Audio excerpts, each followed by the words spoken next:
introduction, and I would also like to acknowledge that we're on Gadigal land, the Gadigal land of the Eora Nation, and pay my respects to elders past and present. Always was, always will be Aboriginal land.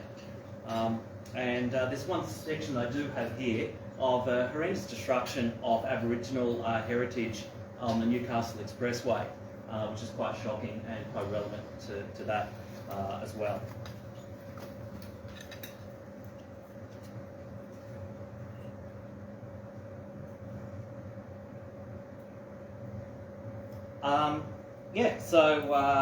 Road wars. I called it that just as a bit of a comment on like Mad Max sort of, the wars that we're having, but perhaps seems a bit catchy. So just a bit of what, who and why.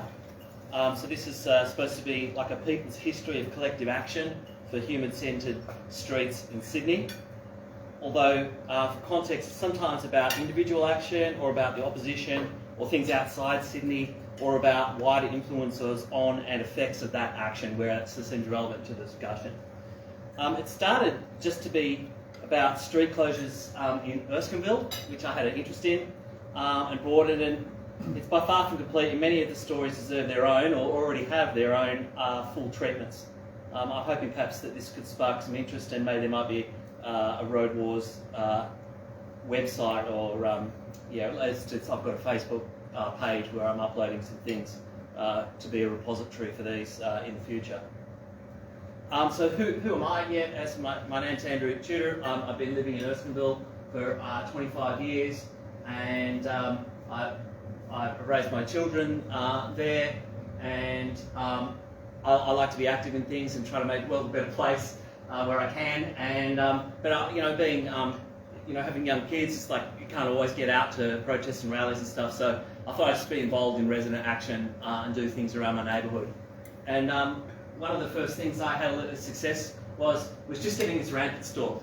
And actually it's quite hard to do get something like that done, but with the support of Sydney and Friends of Erskineville, I got it done. And so this was a new section being created that was a shared path.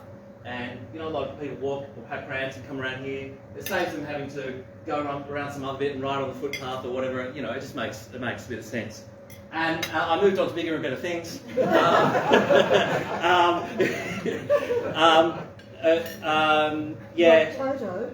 So I really got involved in the West Connects campaign. That it's going to start around 2012. I came on in late 2014. And got really devoted and heavily into that. And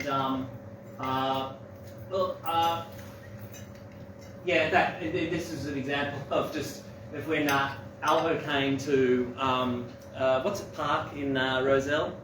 Eastern Park, and was trying to convince him. We were all trying to convince that was our campaign effort at that time, was to scrap the federal funds for West Connects. It seemed actually, if you go now and look at what happened in Glebe in the 70s, you realise that that's exactly what they did and made it stop. Yep. So we were barking up the right tree, I felt, but it was just a really tall, slippery tree. So sorry. That's not a bit to happen. Let me just go back. I've got just a few more comments. Albo called me childish at that time. And after we started to realise that we were kind of failing, I spent a lot of time working on Erskineville campaigns. And probably the big success I've had is getting working with the community and petitions and little actions to get a new entrance to Erskineville Station built and lifts built. And it's a really great shortcut now, and it brings the station effectively closer by 3 minutes walk for thousands of people in the south part of Erskineville. So I'm very proud of that. I just developed through that an interest in the in campaigning and stuff. So what finally tipped me over into doing this project was getting my hands, only just a few months ago, of some very rare footage. It was on a Betamax cassette from a lady I knew in Union Street, Erskineville. It copied just really well. Beat is good, better than VHS, right? And it copied really well, and this is what I found. Sydney residents claim retiring local government minister Kevin Stewart has played a dirty trick on them in his final days in office. The Minister yesterday ordered the City Council to tear down by Christmas a dozen trial road barriers at Erskineville, also Redfern, Newtown and Alexandria. The artwork on the latest homemade road closure wasn't even dry when police moved in. Move off. Direction there. Move on. Stop the road onto the footpath and stop obstructing the natural traffic. Try and get in here to stop the hoons that are going down the streets at 100 miles an hour. The move turned ugly as the tow truck operator dismantled the barricade and then drove off the wrong way on a one-way street. Look him. We're for putting in road closures that we voted for, that are legal. We voted for them, we want them back. You should book that tow truck driver. The residents say the road closures in the inner city area have been successful for the past year and a half, but their children's safety is now at risk because of political infighting. It's been described as a last favour on retirement by Kevin Stewart to some of his old South Sydney ALP right-wing faction mates who've been wanting to have these roads open. Ironically, Mr Stewart has declined to comment as he's no longer local government minister. His successor, Peter Anderson, won't comment either as he doesn't officially take over until the 31st of December. But although the residents have grudgingly accorded round one to the authorities, they're already planning their next illegal street closure. And sometime later this evening, possibly around 7:30, the street will again be closed to traffic. Kay Brown for 7 National News. So, you got to stick around to the end to see the conclusion of all of that. But anyway, I hope that you kind of, you're the first people who have seen that publicly, that footage for 40 years. And this happened 40 years ago at the end of this year. We'll have a more bigger expose of that at the end of the year at Erskineville Town Hall, so please join in there. Yeah. So yeah, there was a number of street closures and they've been installed on a trial basis to limit through traffic. And the City of Sydney was quite supportive and they were removed on Christmas Eve and suddenly removed by the state government. So that was just a bit of a taster, a bit of an introduction. Let's go back out here. I have got 199 slides in this presentation. It's far too long to cover it all, but I've put them into little chronological mini-stories that are relatively self-contained. And I just want to kind of hit some of the main beats or maybe rush through some things in maybe half an hour or so.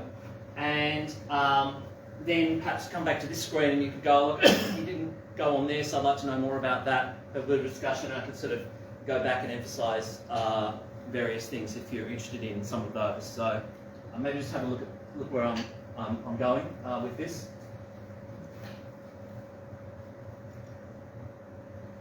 You notice I'm only going up to 85, 86, and there's all the stories from that have been told already, or have not been told, and there's some others that I can think of that I'd like to gather material on. If you can think of others or you know information about these, I'd be really happy to get it and try to expand upon those other things.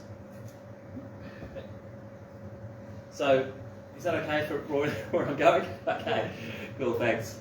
I'll just come back to up here.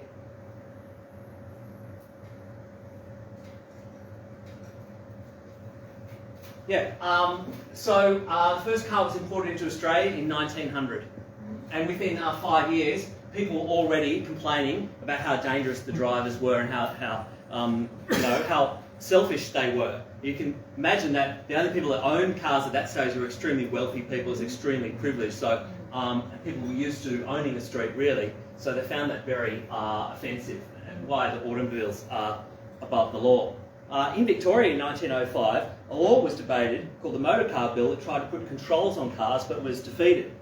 And former Melbourne Lord Mayor Sir Samuel Gillett said in the debate that a pedestrian has just as much right to walk in the middle of the road as he has to walk on the footpath. I mean, people don't think that way anymore. You know, how did that get changed? It was actually a very conscious effort to change those things. Yeah. William Irvine, the member for Lower in Victoria, summarised the feelings of those who believe regulations were a necessity. when he stated that motor cars should not be allowed to monopolise the roads. Motor lobby groups helped to scupper the bill, and a watered-down version was eventually passed in 1910 that omitted speed limits. The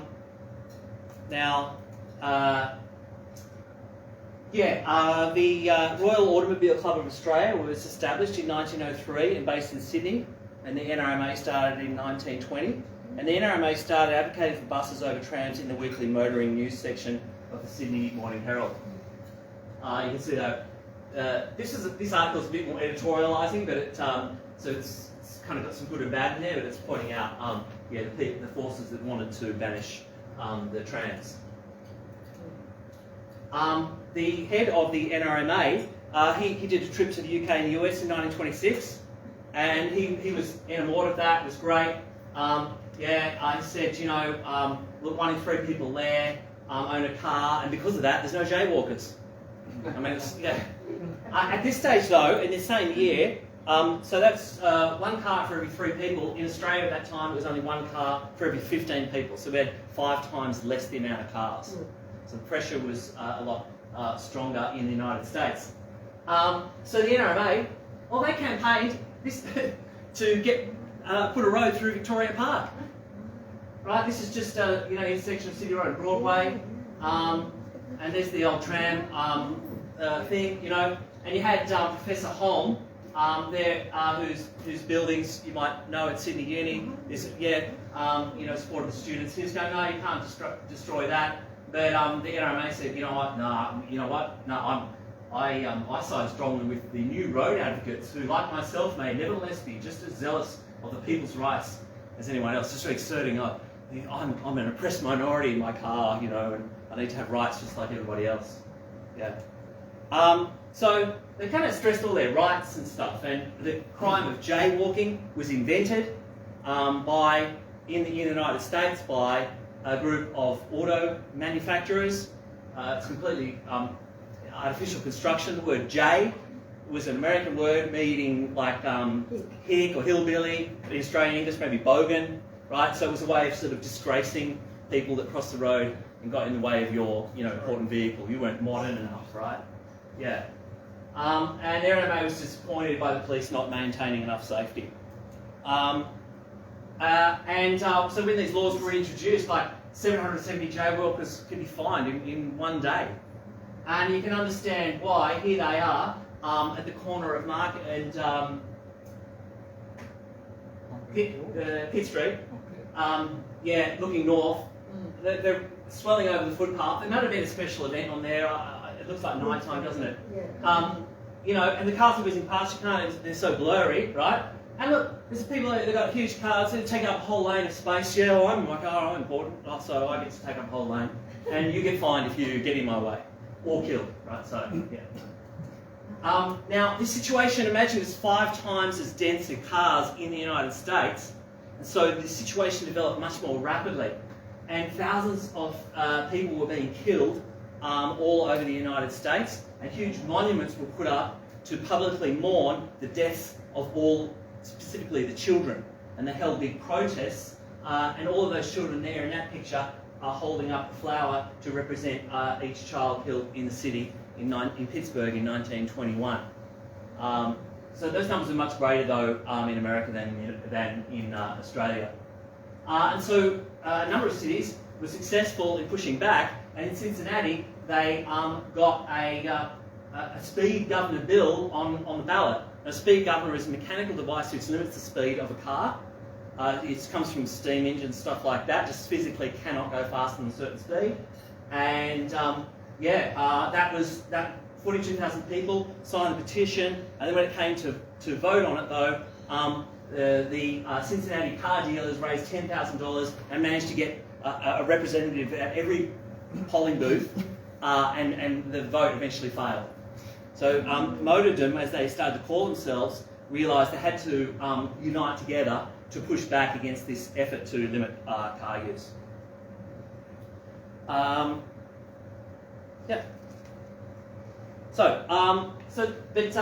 really didn't sort of kick off much action in Australia, other than just a bit of jaywalking, until after the war.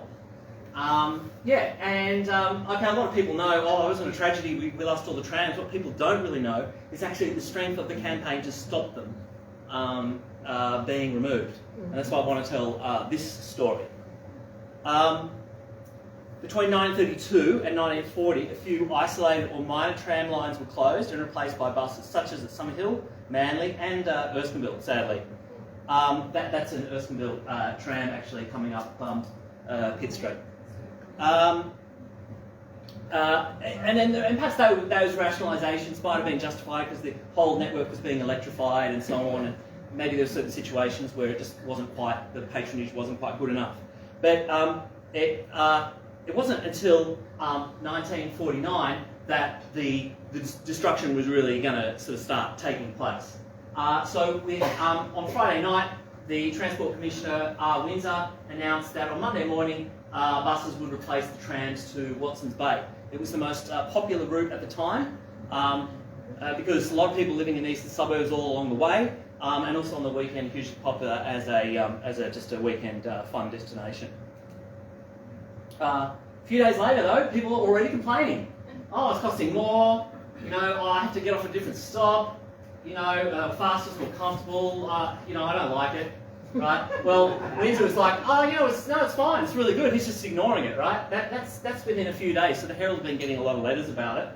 And a week later, he just ups his game and goes, guess what? I'm not going to just truncate it at Rose Bay. I'm going to truncate it at Double Bay. And a lot of people were fuming about that. And it's going to be, did you say just there, it's going to be okay, right? Because we're going to build the Eastern Suburbs Railway within a few years. Right? Oh, yeah, don't worry. So just you can wait, it doesn't matter. Right? Actually, it ended up taking 30 years from that point for it to be built. Yeah, well, the council and people organised a huge protest meeting, and Reginald Windsor was heckled really badly. And he said, okay, I'm not going to stop it at Double Bay, you can keep it to Rose Bay.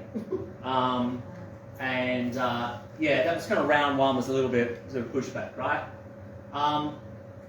So you're just going to go to Rose Bay, I'm not going to take any more, and the Eastern Suburbs Railway is only 5 years off.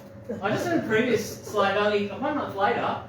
Can you say 4 years there? Yeah, in the middle. Yeah, 4 years. Yeah. Oh, yeah. So 1 month later, now it's taking 5 years. Like how, one to the, an extra, it should be now, 3 years and 11 months. No, it was actually already starting to go up. So anyway, the residents got a petition together, Vaucluse Progress Association, and they made a huge petition. They had put coupons, and they really got going. And the battle was on again.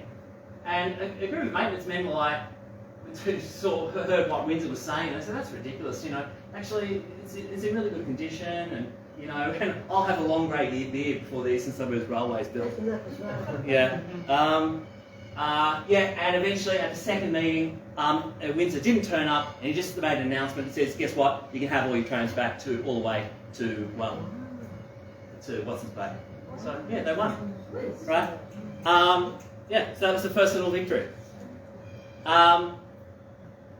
He just read out a message. 300 people came to the meeting, but it was put back with reduced frequency. And again, gales of laughter greeted the reference to the railway being complete very soon. Yeah.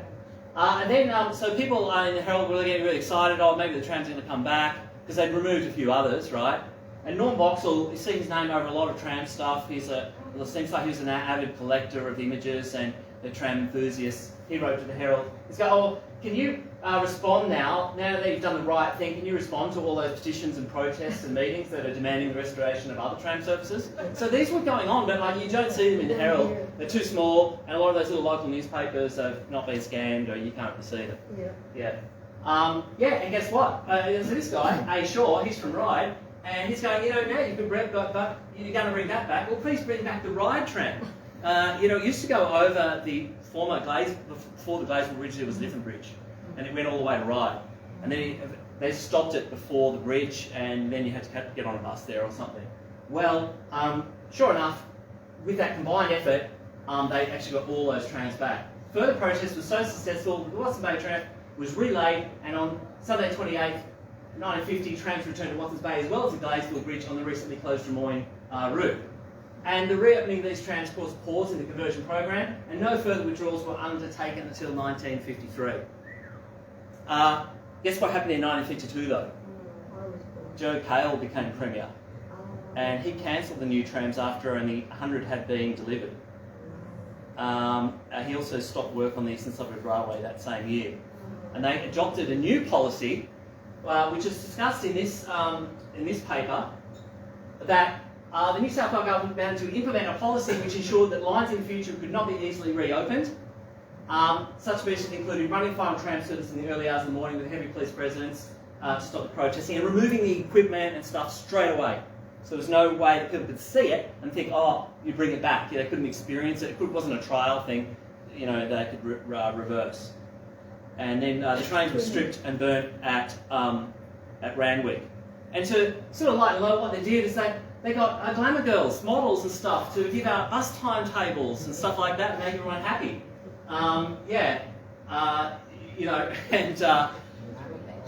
It's a bit. Don't you think it's a bit like the new practice when they close down a line to privatise it or something, and they have the pink buses and all that sort of stuff. It's just a similar thing, Even Lily and Jim, unfortunately, got behind all that sort of stuff. But anyway, it was I don't like that. Anyway, Into the harbour or onto the scrap heap, it made no difference. In Sydney, the trams had had their day. Horses had given way to steam, and steam to electricity. And now diesel oil has taken over, and the trams are burned as buses rule the roads. Same process happened in the United States. I think they tried to make it really clear that this was happening so that people would think, oh, you can't bring the trams back. The Secretary of the Railway for Warringah Committee said the government is making an £8 million blunder. It is wasting assets worth £6 million in closing up Wyndham Tunnel and the rail facilities on the bridge, and another £2 million on converting to a roadway. Traffic figures show the new road will be saturated from the moment it's opened. It will handle 3,000 cars an hour, where electric trains can carry 50,000 passengers. Elimination of the space for rail tracks on Harbour Bridge is a political scandal. All the North Shore councils, municipalities and progress associations are up in arms over it. So, people on the North Shore are not happy either. What you discovered is that the downtown trade started to dry up because it was all congested with cars. David Jones, the heir of the David Jones retail, department store empire, was opposed to it, and they were part of citizen reform, which is sort of people think of as a bit of a more right-leaning grouping that dominated the city council, city of city council. That actually ended up doing some kind of good things in a way. So the NRMA said, but now you've just got to provide more parking. And that's a precursor to the parking requirements which effectively enforced lower density and encouraged more car use. And just as to the current day, we now realise that making parking requirements and like parking is a huge amount of space. It's a big mistake in cities. Rough estimates put the number of parking spaces provided at between 3 to 4 per car. So you might have a space where your car is now, but there's 3 or 4 out there in the world where it's waiting for you to park in the future, right? And with this, when this space is added to the road area required for car movement, plus area required for sales, repair and traffic signage, it comes out close to the floor area of an average home. Detroit, for example, ended up dedicating 74% of its land to cars, which accelerated urban decay. Anyway, business was falling in the city as a result of this transition, removing the trams. And before they even were all gone, people were starting to say in the paper, best thing might be to go back to trams. And North Sydney Council, as I said before, was getting into it and was saying, look, stick to Bradfield's plan, make the eastern 2 lanes of the Harbour Bridge into the Warringah line, as was originally planned. But it didn't happen, and all the final tram services closed. I mean, even despite all that, doing it at night and having police presence, people were still extremely in love of the trams and showed their support by putting wreaths and crowding on, and black crepe paper, which is a symbol of mourning, which you'll see in other campaigns in the future that I'll mention.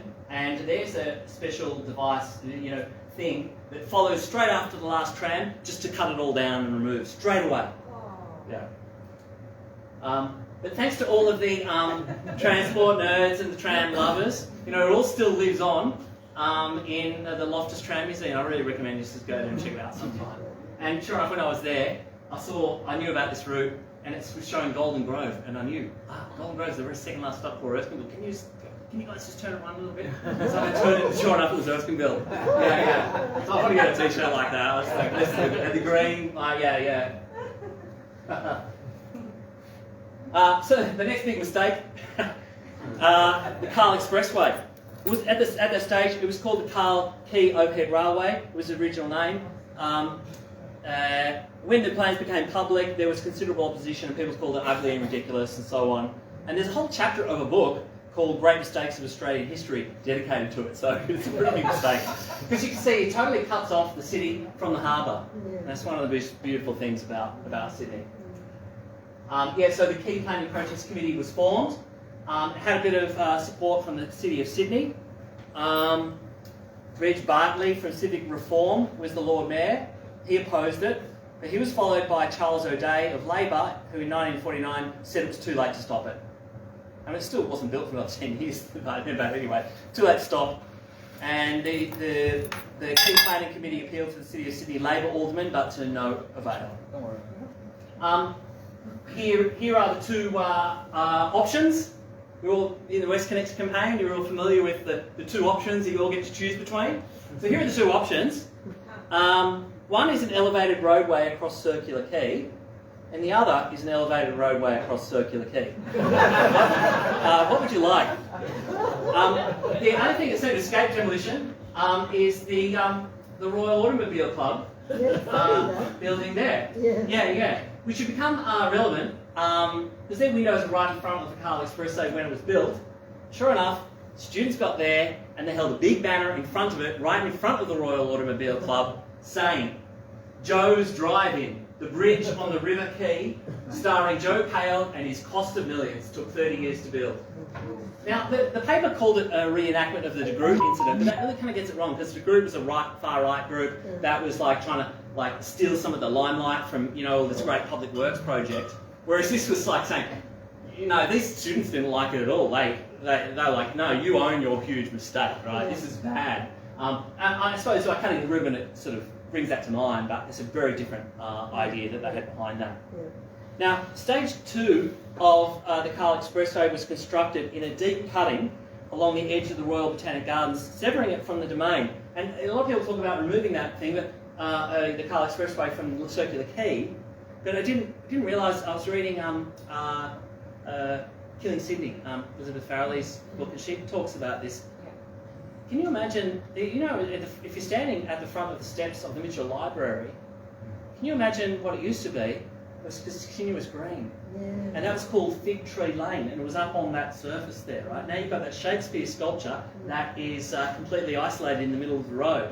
And if you come out of the art gallery, for example, and you're walking down to Botanic Gardens, and you maybe turn to your left and you look at the city, it's kind of grand with all those cars coming down in the lights and everything, but that was all green there. Yeah, so I think if they're going to do some repairs, and it has been talked about, is to actually just grass that over and make it a complete connection. Like, that would make it a huge big park area. Yeah. Cahill died before that final stage 2 was complete, and the road was named after it. Which is kind of fitting. It's just, it should be an insult, really. Like you Cahilled it, or something. Yeah.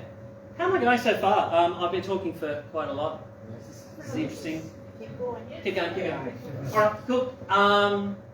So now, how did all these mistakes get going? So I got part of my interest in this historical sort of aspect from reading this fantastic book by Peter Norton, Fighting Traffic.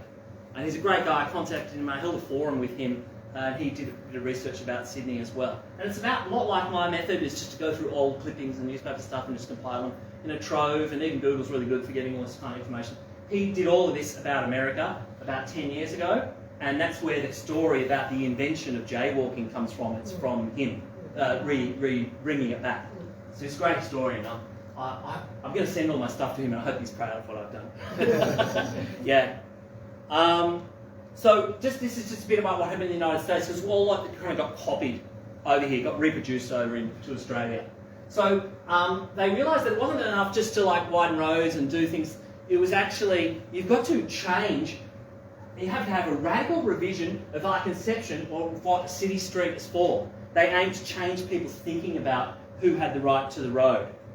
And in 1924, there was a young guy, Miller McClintock, who was just finishing his PhD in the new topic of traffic management. Previously, it wasn't a thing that ever needed to exist, right? And he needed some money. So the #1 Studebaker dealer in Los Angeles found him and said, "Can you make a traffic ordinance that like gets all people out of the way and like makes it all these different cars?" And he said, "Oh yeah, I'll write that. Okay." He needed some money, right?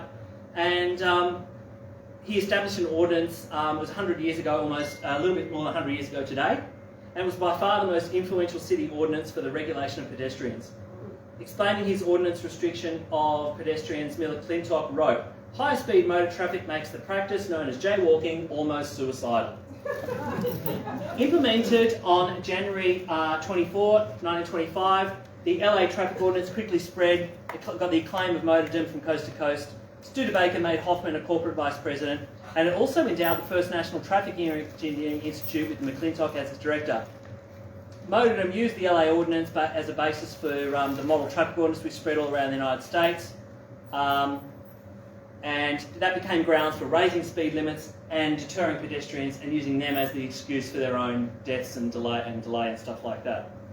So now, guess what? Pedestrians are to blame for 65% of their own killing. We've got a death wish. Perfect. Just change the law, and that must be what you wanted. I guess no. So that's what happened in the United States. So now this is copied over in Australia, and look, similar thing happened. And this is coming back to Australia.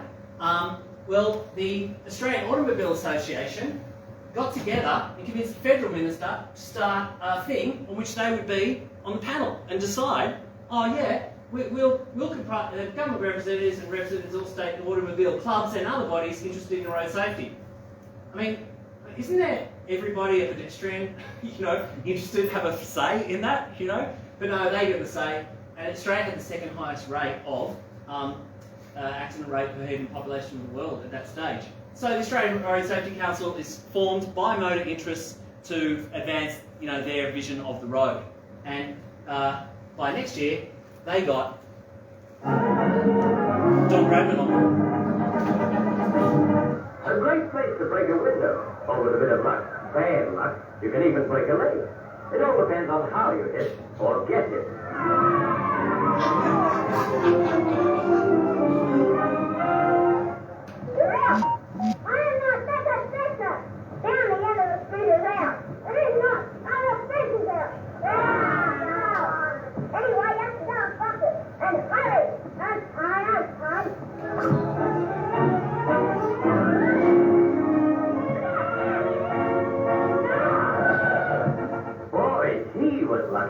Particularly lucky. Look who's coming to pick him up. That was close. I nearly hit you. Yes, aren't you John Bradman? Yes, that's right, laddie. Come on.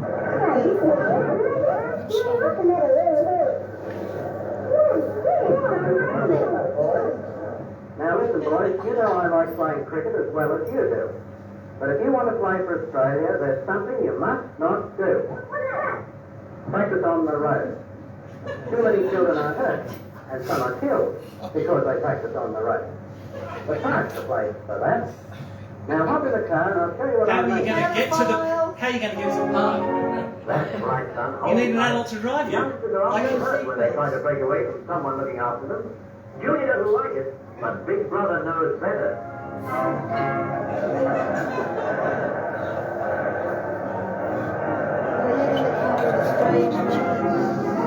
Brought to you by, Motordom, really.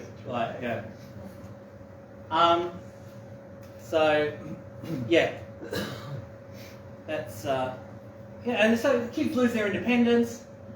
They're reliant, on someone to drive them and perhaps pick them up again or wait. Not many people have a car anyway at that stage. And what, to stop them playing cricket? You're the greatest cricket player of all time. You tell kids to not play cricket. It's really quite bizarre. But anyway, this whole ideology was so strong. It was even, modernist artists like Le Corbusier were proposing these kind of things. And GM put on these huge Futurama exhibits in New York, where it was like the imaginary city, and people were on a bit of a ride, like a Jurassic Park style, ride, and 100,000 people went through a day, like 20,000, and then over the time of this thing, hundreds of thousands of people saw it, and they all got a badge. I've seen the future. It was never sort of question where these cars were going to park, though. Now, I use these stats from Philip Fowles, former councillor Philip Fowles, just to show how Sydney went off the rails. Before 1940, we had this many stations. Since 1940, we had 4 less stations in Sydney, up until 2009. Only 10% extra increase in that entire post-war period in rail, and naturally, the size of the city tripled. And private car use rose from 13% in 1946 to 87% by 1981. Cahill loved the roads, and he went to New York and he saw how fantastic it was.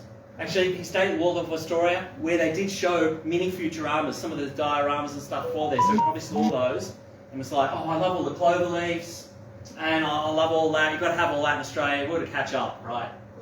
The costs will be huge, but, think about all the time you lose, like, in traffic jams, so it'll be worth it.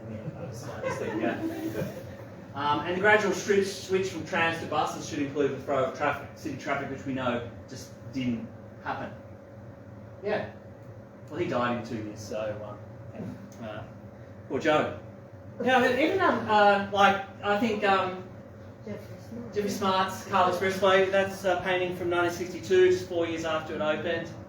Sort of express some sort of modernist pleasure at it. Like, sort of seems to think it's kind of good. I don't know, but this guy it looks like he's been wounded in the war. He's missing his arm. I don't know, instead of, this is a very ambiguous painting, I think, in its meanings, and how it's evolved over time, our interpretation of its meanings. I think that's interesting. Yeah, they seem to, and then there's you had this sort of Italian futurists, they were fascists and stuff, and Marinetti and stuff, so maybe there was some that kind of really liked this, dominating architecture that was really not human scale. Anyway, we got into mall culture big time. That's Chermside, Top Ryde and Chadstone, all built 57 and 1960. Big mistake. The US experts were brought over here and told us what to do, and we all believed them. And Maya they set up an engineering scholarship, and young engineering graduates would go over to the United States to learn the gospel of motorways.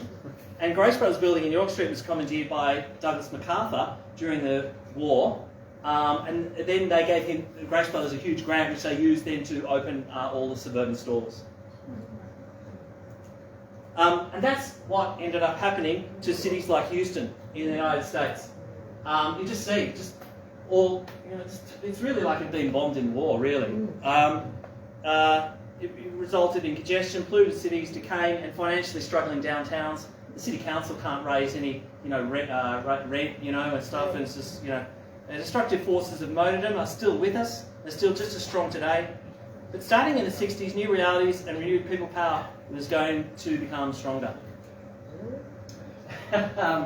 So, the inkling of it here in the Warringah Expressway. They started to build that, but the North Sydney Citizens' Rights Committee stood up to defend some people who were low-income people who were being evicted.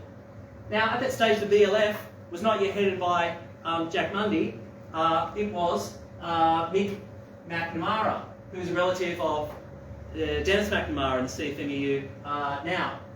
And he just wanted to make sure that the union was getting involved, because they wanted to make sure that poor, lower income people were given some other reasonable accommodation to live in. But you notice it's not a green band technically yet, because they weren't opposed to the expressway. And in that sense, the North Sydney Residents Group, or whatever, was slightly more progressive, because they were opposed to the motorway. So I just see that. Yeah, this is the guy he's saying, the only thing he wouldn't do is cancel the expressway plans. So, the resident group was ahead of the the thinking of the union then, but I mean, the union needs, you know, that's their employment, it's their money, so perhaps that's fair enough. Now, it got bigger and more successful in Paddington, and the Battle of Jersey Road is a big battle that changed Paddington.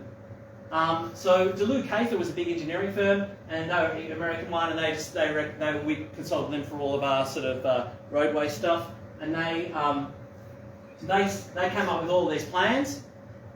You've got to build them. One in particular was going to go from Liverpool Street alongside Hyde Park, and down the hill there to Darlinghurst, go in a 600-metre tunnel, then cross over in Paddington, and then another 700-metre tunnel, and you come back out at Double Bay Shopping Centre. And if you do that, it's going to cost so much that you won't be able to build the Eastern Railway.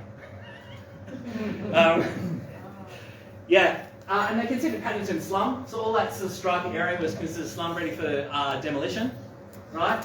Why was it slum? Everyone had left because to the suburbs, because that was like the new futuristic place to live, right? Anyway, in 1964, the Paddington Society became very active. It was formed and became very active with prominent residents such as Leo Schofield and Maggie Tabara. And from December 1964, the DMR planned major road widenings through Paddington that threatened 400 properties. They organised walks and publicity, but in 1967 the road widening plans had gotten even worse. And this is Jersey Road, and that red line shows all the houses that were going to be demolished on there. So the Paddington Society got together, and they called it the Battle of Paddo. Get the neighbourhood together, let's oppose this. They managed to get this Commissioner Bunning to do a walkthrough, and he had observed all the heritage. Now, at this stage, I was just flicking through the papers. I often found there were women's sections, supplements in a lot of the newspapers, and they had all the good info on this, right? Actually, they were like presenting the critique, and the main part of the newspaper, the editorial, was all like saying, "Oh, you NIMBYs" kind of stuff, like over whingy. Yeah, so Penny McDonald, she came straight back from London because she had heard that her house in Paddington was threatened, and she went straight to the Sydney Town Hall to the protest meeting. Good on her. Well, they put up the signs. Leo Schofield said put the black crepe paper and organise a nice, genteel tea and scones protest. as Juanita Nielsen put in her Now newspaper. So Juanita Nielsen was getting involved, really supporting this. And now, I got this footage, not been seen since 1969 publicly. The nice people at the NFSA gave it to me. It's outtakes from a report, which probably was edited into a nice package, but this is silent material of that protest. It's not been seen publicly since 1969. Look out for the Avalon group that have turned up to show their solidarity.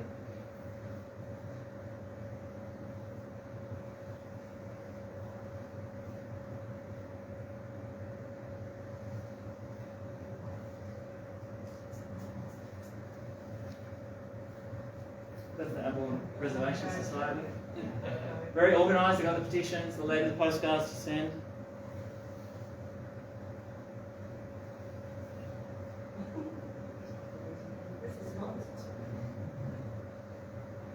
You got the black armband view of history. How about the black?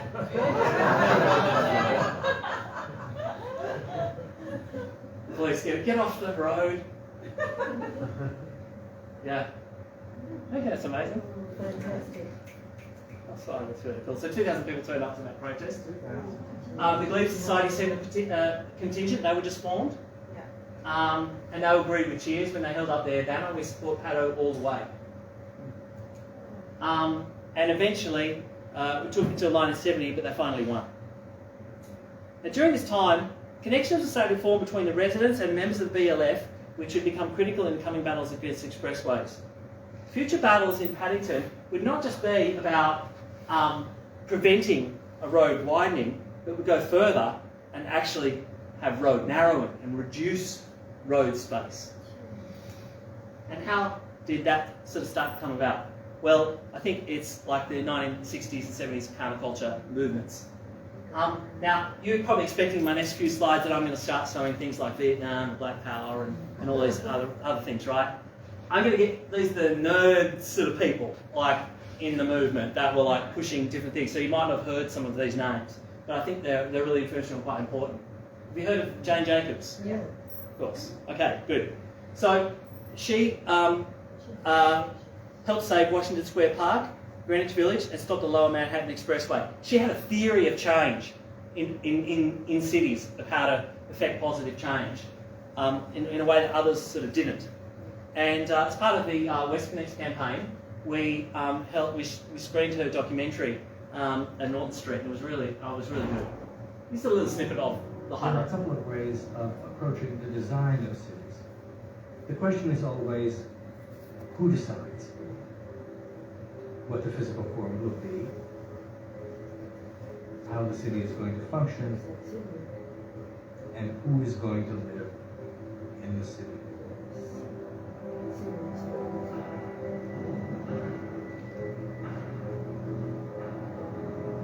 In order to understand what's happening today, we need to think about two great figures in the middle of the 20th century who embody the struggle for the city.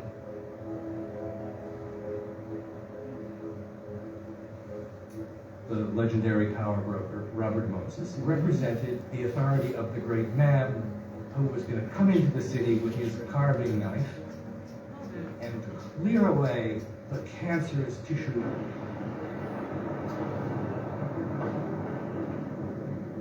and replace it with the shiny implements of modernist planning. You have to move a lot of people out of the way of a big housing project or slum clearance project. A lot of them are not going to like it. Many of them misinformed. In opposition to the homogenizing clarity of Moses was Jane Jacobs. I have very little faith in even the kind of person who prefers to take a large overall view of things. Jacobs was an outsider. She believed the city is not about buildings, the city is about people. It is about public spaces and the street, and she stood up for that. She evolved both a theory of what made a good and just city and a theory of opposition to the kind of planning practice that Moses represented. There's a prudishness, a fear of life, a wish to direct things from some uncontaminated refuge that is part and parcel of their bad plan. They were famously at odds with each other. It really did become a war between opposing forces. Today, we're still fighting these battles across the world.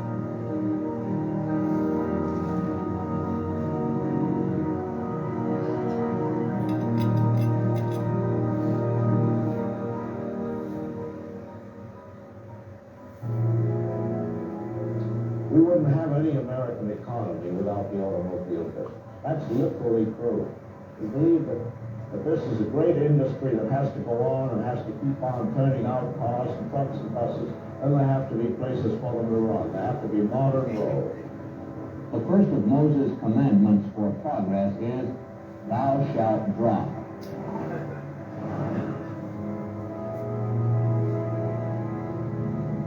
Jane Jacobs was one of the very first people to say, the car is not supreme. The people who walk on the sidewalk are what makes the city. It isn't hard to understand that producing and consuming automobiles might seem all important to the management of Ford and Chrysler and General Motors. But it's harder to understand why the production and consumption of automobiles should be the purpose of life for all the rest of us. The highways, of course, destroyed the neighborhoods that they went through. Where was this going to end? The whole place was going to be laced with highways. What would we have left of Manhattan? Yeah. So very influential. Now another person slightly preceded her but was also influential is this Lewis Mumford. He's been described as an organic humanist. Not sure exactly what that means, but he wrote The City in History in 1961. He's probably most famous for a quote which we often use in the WestConnex campaign. It paraphrases him and says, "Building more roads to prevent congestion is like a fat man loosening his belt to prevent obesity." Yeah. The socialist character in Ellsworth Toohey in Ayn Rand's The Fountainhead was partly inspired by this guy, Mumford. And just notice his slightly more establishment demeanour. And sort of like, doesn't really know how to make change happen. It's more just like, I'll get on TV and tell everybody what's right, kind of thing.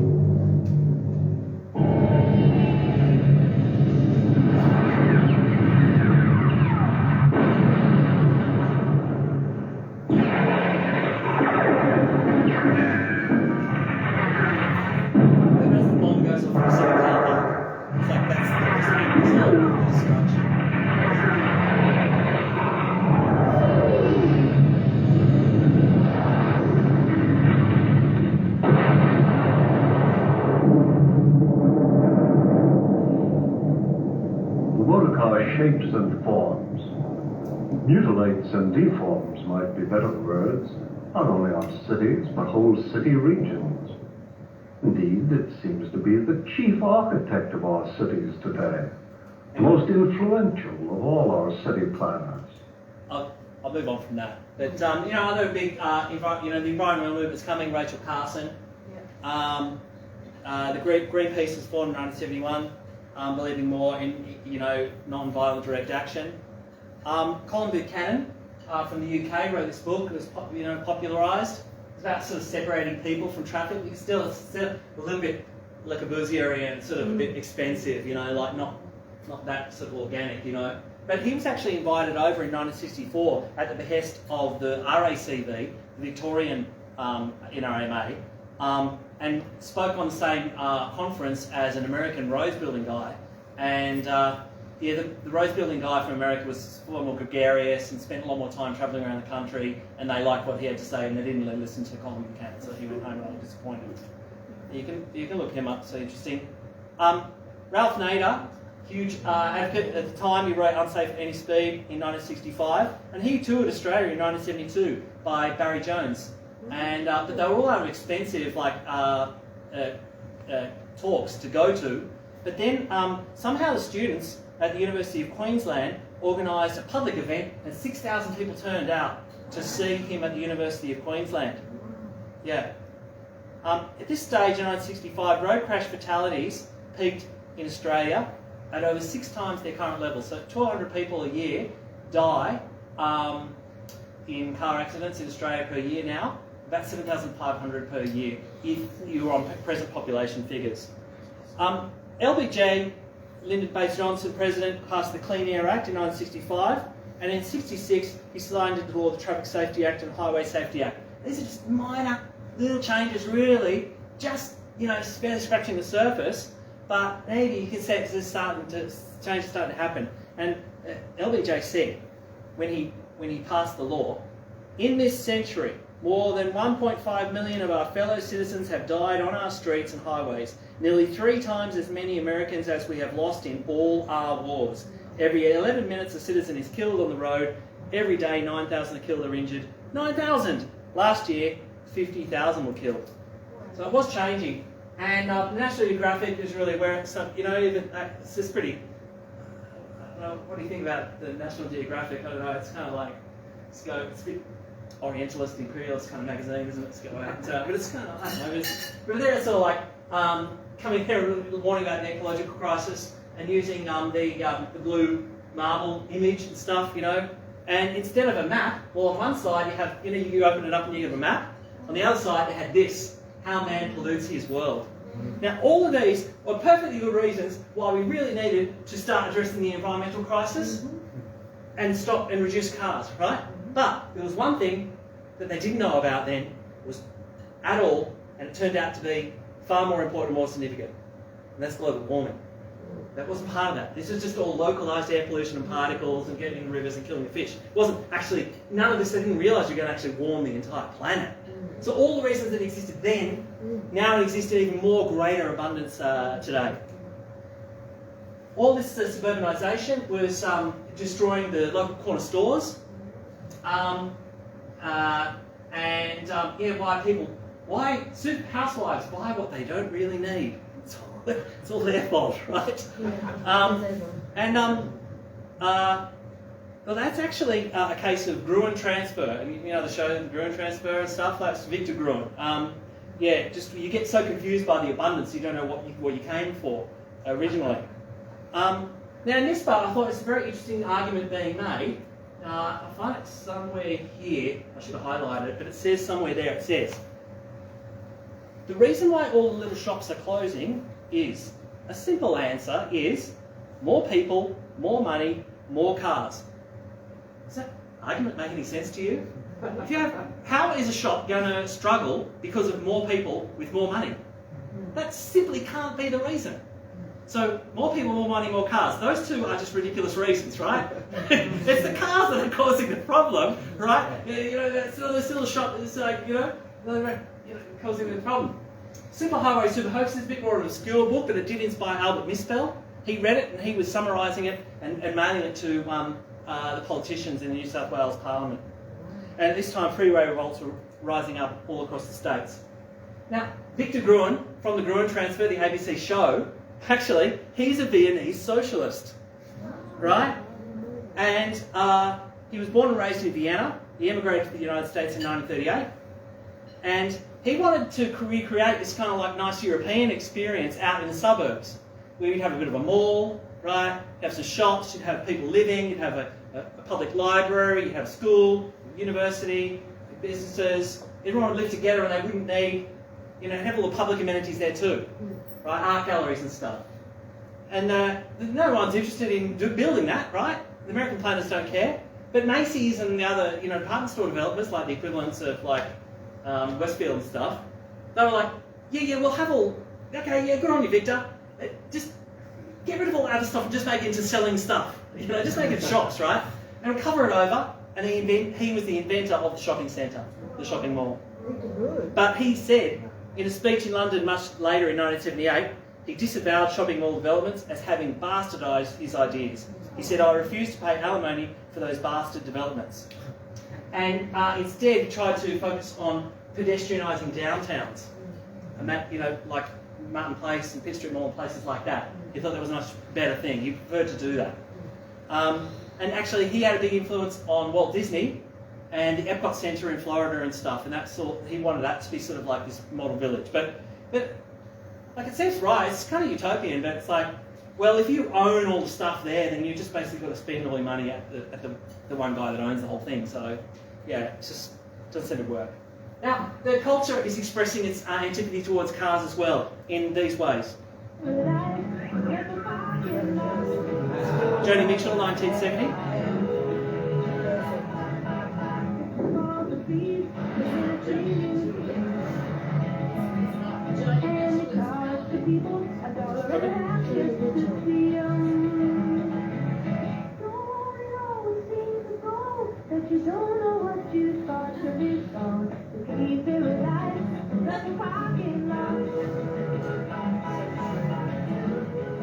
And the Lorax was made into an animated version.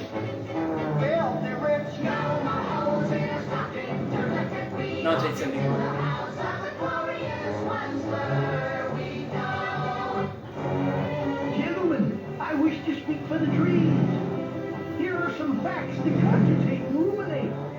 It takes 10 months for His theory of change is like Lewis Mumford's. He's just going to like tell everybody that. years before the seed grows into a sapling. It takes 10 more years.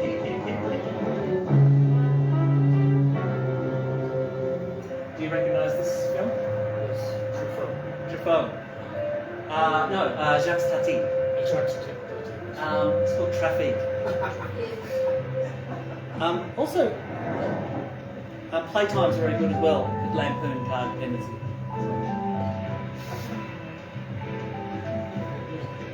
The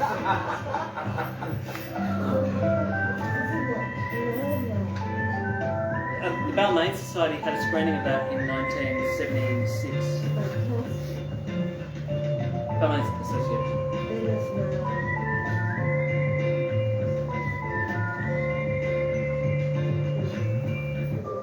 And what? Maybe you guessed the film? It's an Australian film. I've edited it very long just to get to the point quickly.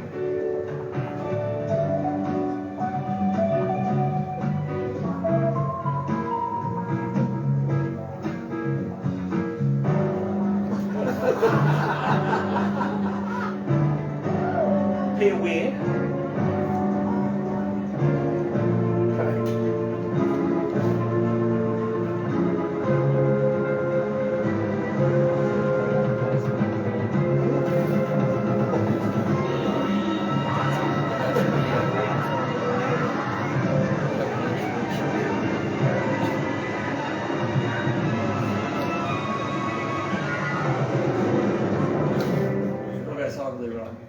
The cars that ain't Paris. Now this is quoting Morricone here with the music and stuff. Like, this guy has crashed.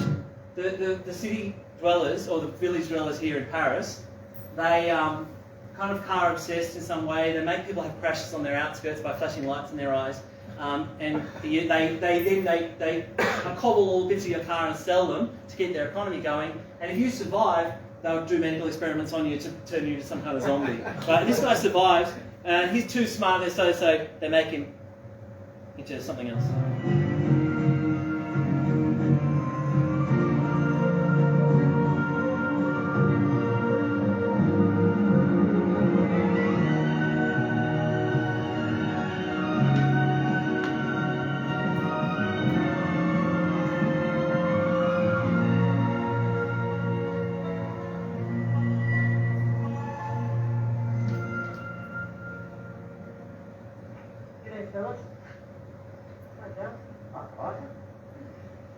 All right, are you? Don't you want to be a doctor anymore? Well, they give me a new job. Paragraphs, you see. Well, the mayor said that I'm supposed to tell people where to park. Do you think you could, move a little?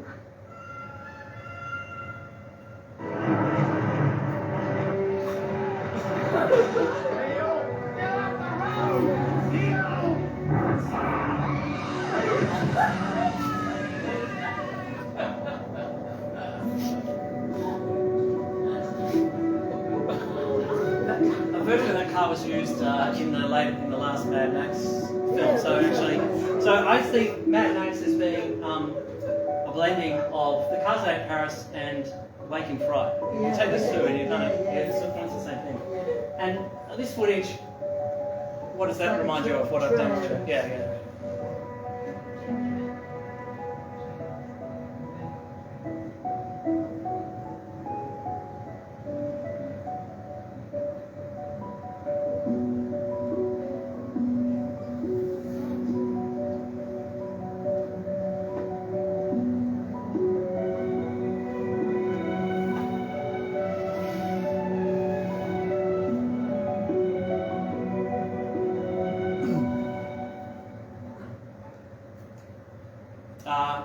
Also, these changes start to affect the federal government, and Gough Whitlam in its Time speech said, cars are a real threat to our cities.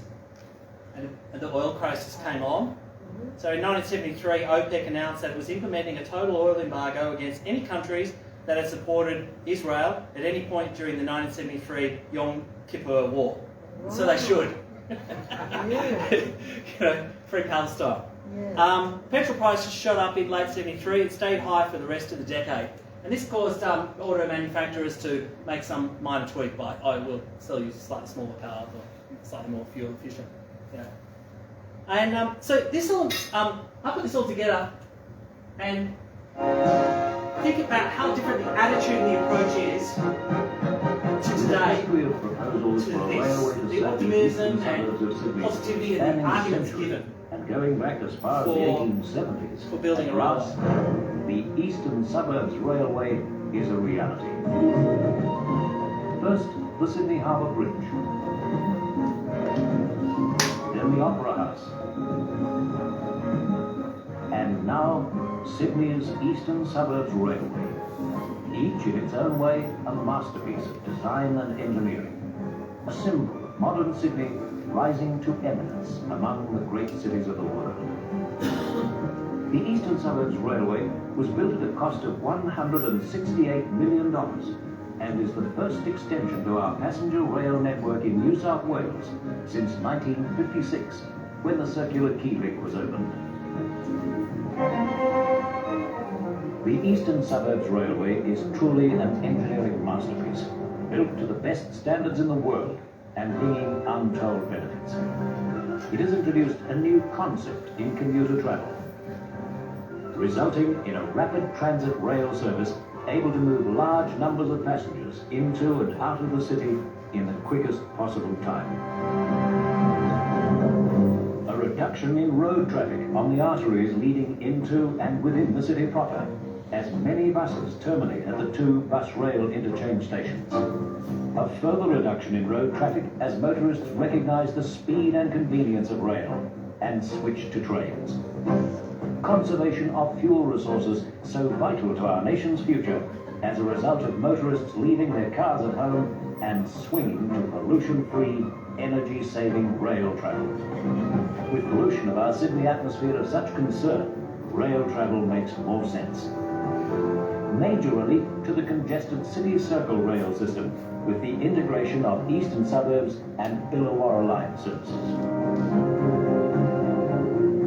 At a time when many overseas railways are phasing up their passenger operations, the huge capital investment in the Eastern Suburbs Railway highlights the determination of the New South Wales Government and the Public Transport Commission to improve the state's public transport services. New trains, new buses, new ferries, new space-age signalling and new workshops, and the new Eastern Suburbs Railway all dramatically confirm public transport is getting better in New South Wales.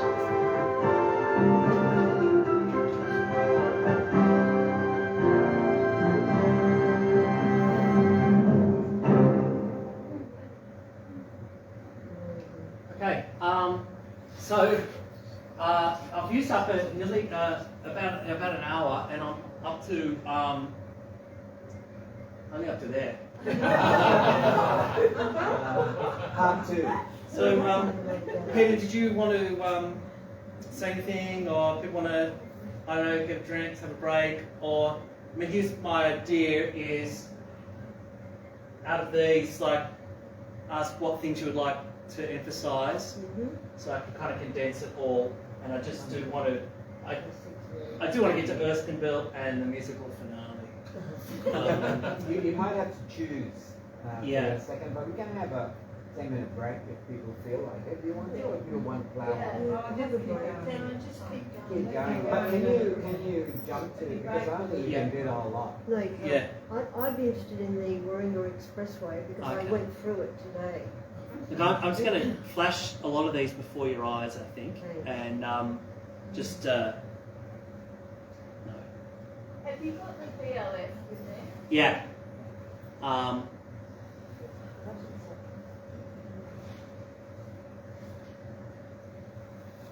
Just okay. I'll try to just go really quickly over some of these things. Now, Martin Place was pedestrianised. George Clarke had a huge influence on that. The NRMA opposed it. There was a huge carnival at the opening, and the Nimrod Street Players did this funny thing, like critiquing car culture at the opening of it. And in the same step of moves, they removed all those cars from this is Town Hall. This is where all the protest happens. So you take this, when the massive amounts of space used for cars are taken away, you get a chance to protest again. Fantastic. Yeah, and so that was very popular.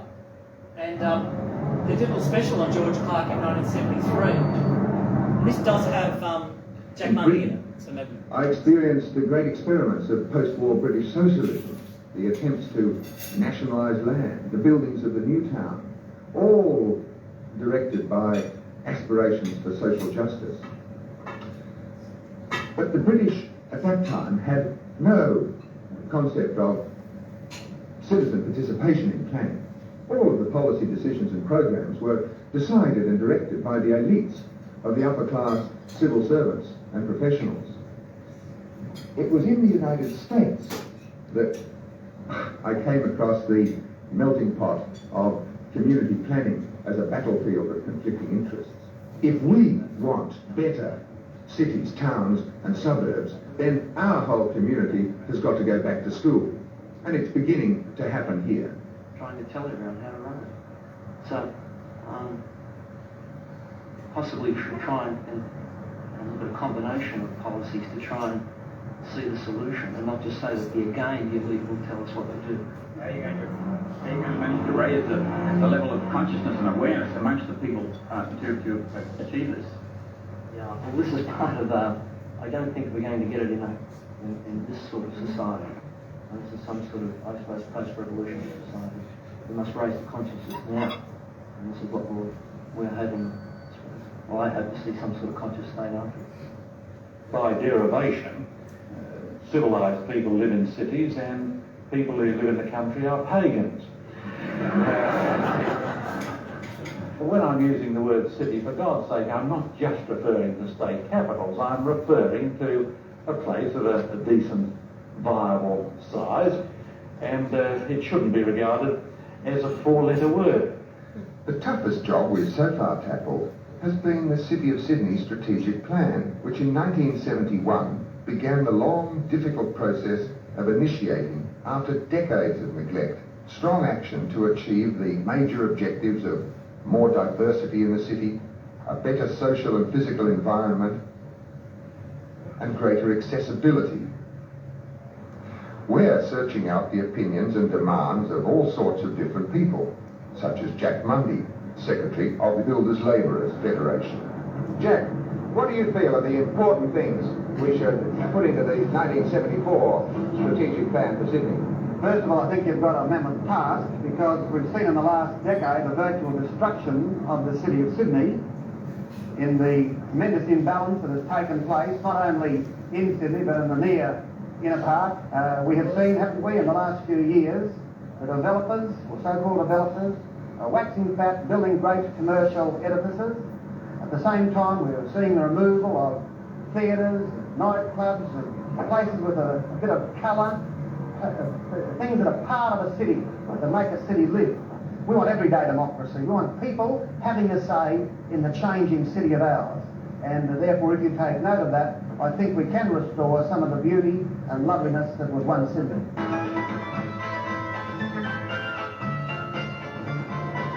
For 183 years since the first settlement here at Sydney Cove, Australians have believed that the opening of new roads, the building of roads, the widening of existing roads is one of the holiest and most highly regarded things that can be done.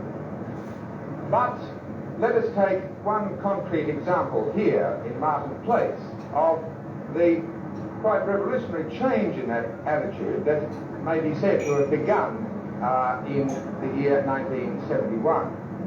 Here, for the first time, a key piece of an inner-city roadway has, in fact, been closed to vehicular traffic and opened for the use of pedestrians. Now, the learning process involved in doing this simple little beginning of what is needed in the city has already occupied 20 years of my life. It was in the early 50s when I was working for the Cumberland County Council that I first saw that Sydney needed a city-wide pedestrian network so that one could walk from one side of the city to the other without ever coming into conflict with vehicles. But of course, such a notion was a piece of romantic heresy to the practical men then in charge of affairs.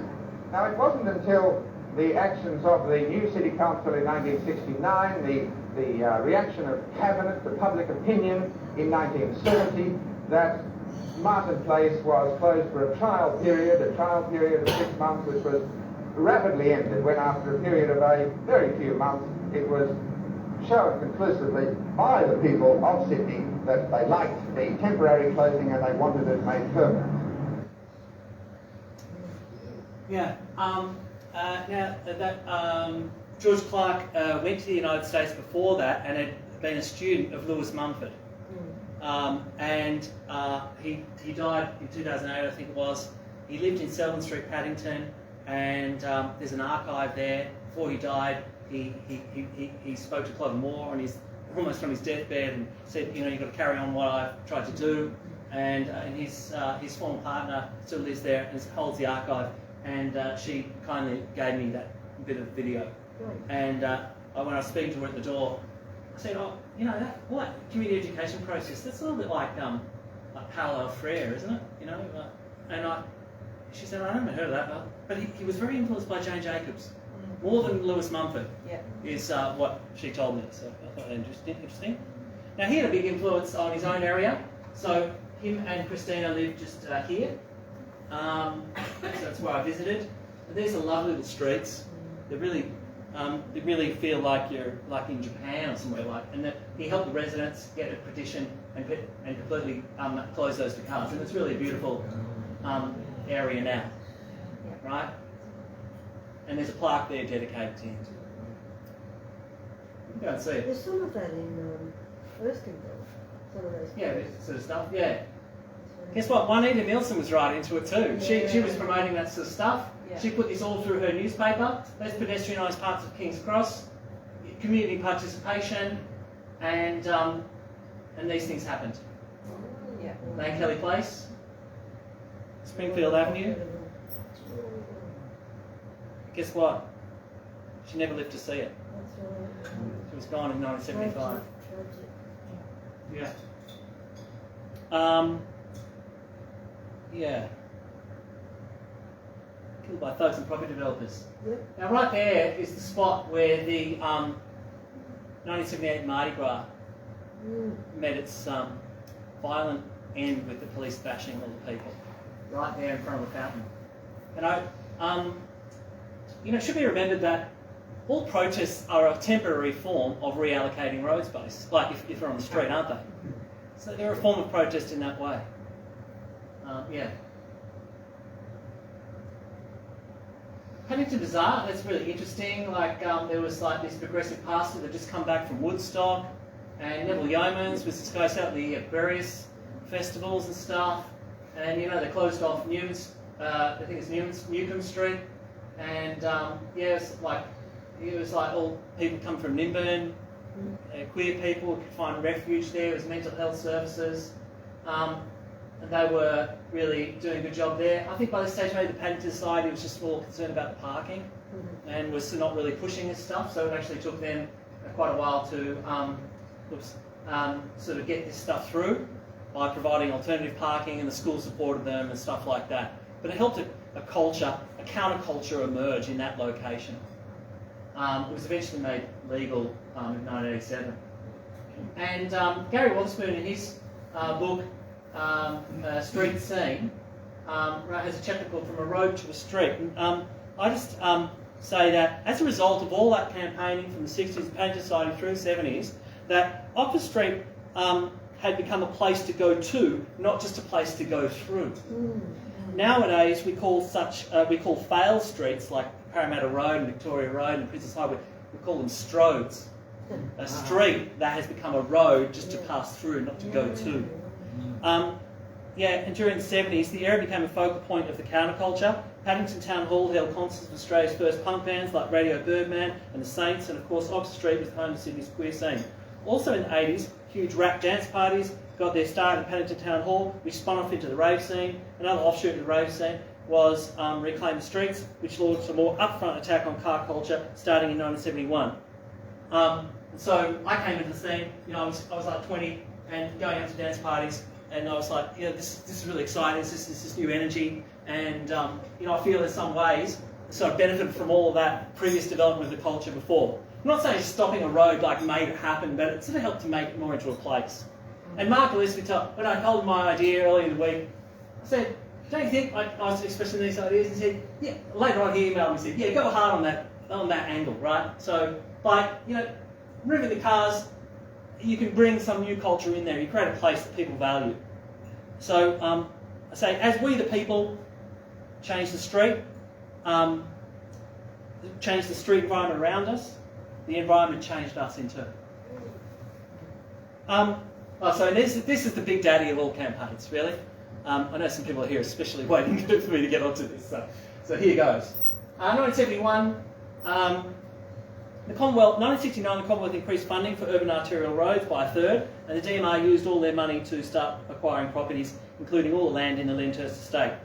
They would have acquired right where you are sitting right now, because that is 22 Mountain Street, Ultimo, right there. So you would have been underneath a motorway right where you are now. Yeah.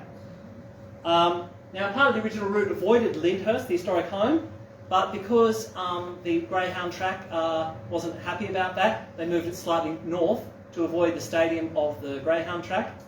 Didn't consult the people, and so then Lyndhurst was going to be destroyed. The New South Wales Department of Main Roads wanted to build 350 miles of freeways crossing the city in 6 directions, all converging on the city centre. That's from Rocking the Foundations, which is really good worth seeing. Yeah, that's what it's going to be like. That was the display that they held. That is Parramatta Road along there. That's just ploughing through Glebe, Annandale and Leichhardt, all the way through to Concord. Here's Wentworth Park, and just avoiding that. It's a nice, good, don't know stuff their dogs, but going straight through the middle of Lyndhurst. They managed to push the government into at least putting a bit under the tunnel there, but yeah, that's going to be insane. But you know, actually today a lot of that does look like that now, doesn't it? With WestConnex, the Rozelle interchange, or a lot of it's under the ground, I suppose. But fortunately, yeah, from the mid '60s, resident action groups sprung up to defend inner city communities. So, as we saw earlier, the Paddington Society, the Balmain Association, the Glebe Society. All these groups became frustrated by a right-wing Labor-dominated Leichhardt Council that wasn't taking their concerns seriously. The Campaign for Better Council was formed for the September '71 council election, and most of the candidates were members of the resident action groups actively supported them. Together with Nick Oroglass and Izzy Weiner in Balmain, they made an informal coalition that won 8 of the 12 seats. Labor was reduced to 4. Oroglass became mayor. Together they instituted their concept of open council, where the resident participation in decision making was given maximum effect. And it's a little book that Izzy Weiner published not long before he died that is all about that. It's quite interesting. They quickly organised a big public meeting to kickstart the campaign against the expressways in Leichhardt Town Hall that was attended by 1,000 people. Now, Nick and Izzy were very, very experienced union industrial campaigners. They really knew how to get a campaign organised. And you can tell from the articles at the time that they didn't know how to really mobilise people at a big meeting and get them all on task and doing something useful to progress the campaign. The relationship with resident action groups and the ALP was turning sour. State ALP tried to expel resident group members from local ALP branches and introduce a ruling to preclude them from membership. That photo is from Red Hot Paul Greenland's book on Nick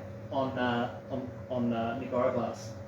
Now, as Albert Misbell, he was a guy from Glebe that had a huge educative sort of role, very friendly guy. Put poems in the bulletin. Yeah, and started to get people together. He had read Jane Jacobs, and he had read the Superhighway Super Hoax book. And they formed alternative plans to other affected councils. The DMR ignored them. 10,000 petition signatures were collected. All the resident action groups gave support, and leaflets were mass circulated. Badges were sold to raise money. The meeting elected 20 representatives. This is the Leichhardt Town Hall meeting with 1,000 people, right? To form the organising committee for the Anti-Urban Radial Expressway campaign, OREC, with Oroglass as its chair. One of the members was Alan Sorensen, who would go on to form the State Public Transport Committee, which then later changed its name and became Action for Public Transport New South Wales. Yeah. And this article is in the women's section, details in great detail all of the steps of that campaign and the town hall and how they got all the people organised. It's not in the main section of the newspaper. You can read it, you know, it's totally an insider that was there at every meeting, was really supporting it. We're just kind of having that journalistic neutrality sort of on the surface. So. Yeah, they put up these posters all around the thing, all around the town, put X's on the road and stuff where things were going to be destroyed. And Oribus traipsed around these roads just to try to get media attention and stuff like that. That's Eric Sandblom on the right from the CDC coalition that they worked with. And then the Glebe Society started to put together, I mean, they used all their expertise, there's people at the meeting, and put together these alternatives, the North Western Railway instead of the Expressway. And, well, they proposed to use the goods line, which became the light rail. It was just to go to Leichhardt first, but then they said, oh, and they could put heavy rail there as well, like strapped up there, because it can go on those tracks, right? And take it all the way up to Chelmsford and Epping and connect with the rest of the system. And hook that in to the Eastern Suburbs line, which was then being built, to take it all the way down to Bondi. So all those people could avoid going through the city. Yep. Great idea. Yep. It was ignored, sadly. Yeah, there it is. The light rail as well.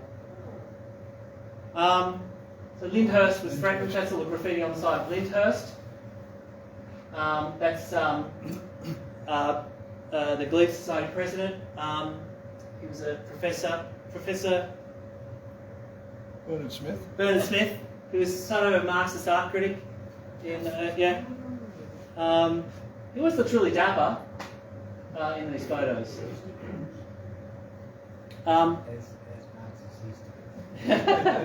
Yeah. Anyway, in July, the Save Lyndhurst Committee was formed. It held a fancy dress fundraising Back to Lyndhurst event on 15th of April 1972, and Oroglass came in his mayoral robes. In July, Leichhardt Council, resident groups and Save Lyndhurst Committee convinced the BLF to impose a green ban on the demolition of Lyndhurst. Note that it wasn't until 1973, June, that the bans became known as green bans. They were still, changed the name. Undeterred, the DMR purchased Lyndhurst in August 72 and were wrecking and demolishing nearby homes. Squatters moved into the homes to repair and protect what was left. Green ban. Woohoo! Around this time, a new, more radical activist group was formed called the Glebe Anti-Expressway Action Group, with leading members John Fisher and Alan Reeves. And Paul, you were in the Glebe group. Yeah, thank you. You gave me some good photos. They organised meetings, direct actions, and street theatre captured media attention. They engaged the local residents to stand up and defend the neighbourhood, cleaning up and occupying local buildings. Geeg reached out to the BLF requesting a wider ban, organising necessary numbers for a large and diverse public meeting to show community support. That was a condition of getting any green ban in place. You have to have a big community meeting that voted to get it on. Right? I'm going to get more info and expand on this in future. This is a lot of material. In August, 4 squatters in the Glebe home in the way of the expressway were arrested for trespass. The BLF bailed them out and provided legal support. Jack Mundy spoke at the road march on August 19, announcing the BLF green ban on all further demolition were connected with the expressway. The DMR eventually gave up soon after when the scab labour they hired ended up needing police protection. The BLF extracted a promise from the DMR that no further demolition would occur. This part of Glebe was safe for at least the time being. So the people who were part of this say, I'm getting it right. I hope I'm getting it right. Now, further south, this is the Glebe estate, and they've got a green ban later on that as well. Yeah. These were owned by the Anglican Church, sitting in part of the Western Expressway. In October 72, the church announced their plans to sell. On 5th of December 72, Gough Whitlam was elected as PM. Ira Glass wrote a mayoral minute offering a proposal for a federal buyout of the church lands. He wrote to Whitlam, Tom Uren and the Minister for Housing with a copy of the minute. On 5 November 73, federal government decided to buy the 19 hectares of land, which included 700 homes, for the measly sum of $17.5 million. It's a lot more now, but that was a pretty good. It was a pretty good deal, I reckon. 28 March 74. This is really in the late stage. The BLF extended their green ban to all demolition of houses for inner city expressways, and the contracts to buy that land was exchanged in May. Tom Uren wrote in his memoirs, Straight Left, I received a letter from the Mayor of Leichhardt, Nick Orobas, asking for the Commonwealth to be involved purchasing and rehabilitating the Glebe estate. With Whitlam's encouragement, a study was made and we decided to go ahead and attempt to buy the estate. Uren also acknowledged Orobas had initiated the process in a Glebe Town Hall meeting in 1974, so it's definitely he had a big lot to do with it. Uren was particularly unimpressed by the arrogance of the DMR. At one stage, the head of the DMR remarked to him, my experience is that governments come and go, and governments go, but the DMR goes on forever. This is what he wrote. And that's true, like they just doesn't really go and just wait around and they'll come at you 10 years later. Yeah. Glebe Society bulletins were kept during trying to maintain the momentum through 72, 73. The Lyndhurst area was mostly owned by the DMR and protected only by a green ban. Several mysterious fires occurred in DMR buildings, including 2 in Lyndhurst itself. So squatters moved in to try to sort of protect it, stop it being burnt down. They own the building and they want to destroy it. What's to stop it from the demolishing? It's really, it was reoccupied by squatters and became an anarchist organising centre. In September 73, changing alliances in the Leichhardt Council meant that Orobas lost the mayoralty. But it was still fairly progressive. They were trying to keep the campaign momentum, but the newspapers refused to publish the letters they were sending. There was some hope in the forthcoming Sydney area transportation study that the government was bringing out that it might stop the expressways. The green ban was holding, but the BLF was coming under enormous pressure. In January 2074, 250 police moved in to remove the squatters over in Victoria Street, King's Cross. Joe Owens, the new BLF secretary, wrote to the Glebe Society seeking financial support. The Glebe Society donated $100. That's all right. Got 70 to come. But nothing. Norm Gallagher of the Australian BLF, Federal, was trying to take over the New South Wales BLF. So we're under a lot of stress at this stage, right? Now, the Sydney area transport study was released in May 74 and was a huge disappointment. It actually took the existing thing and actually added more roads onto it. And this was the Open Council newsletter. So still, even though Orobas are not in charge, it's still doing these cool newsletters and talking about Open Council.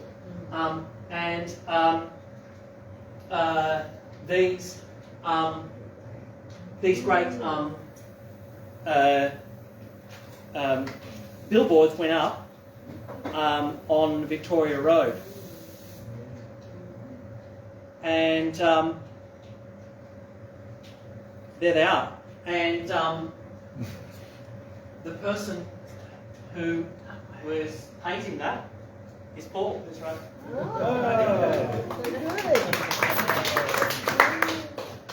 The design. Paul, do you want to say a few words about it? Look, very briefly. It's not just my story, it's the story of a whole bunch of people, disparate groups that sort of came together sometimes. There was a small group of us. Someone came up with a design specifically for those billboards, and I think there was probably about half a dozen of us. Went on a Sunday. We took trestles, ladders, rollers, a lot of paint. We completed the whole thing in a day. It was, at the time, Australian posters had their posters all over it, and they weren't real pleased. And it didn't last very long. But it got a bit of publicity and certainly caught the eye of a lot of motorists. And we were lucky enough, just purely by chance, Tom Uren was going past and just stopped and said hello. So we sort of a little bit of federal government support. But it was just one of the actions of people concerned about that particular expressway. Thank you very much, Paul. That's fantastic, yeah.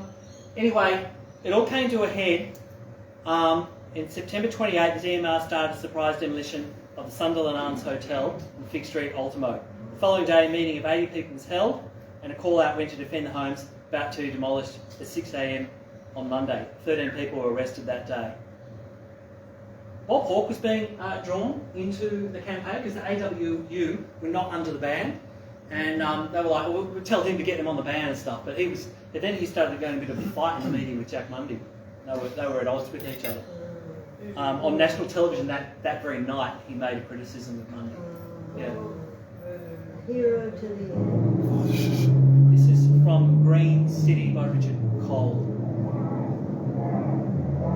It's a Green Band Zero documentary.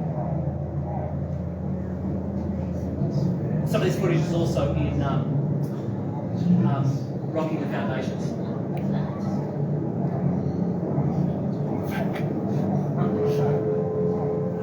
Are you in the shots here? Oh, yeah, there's a photo I've got of you. Yeah.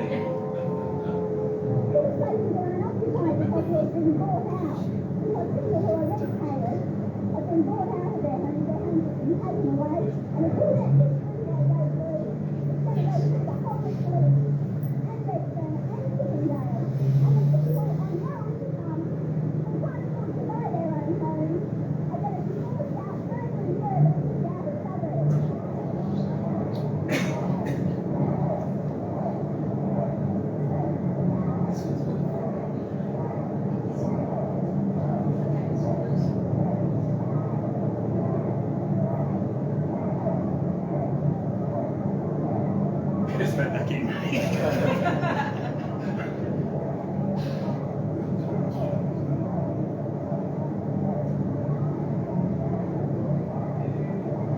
There's a half-hour documentary on this called The Fig Street Fiasco by Tom Zabricki. It's one of his first films. If you want more detail than that, you don't know.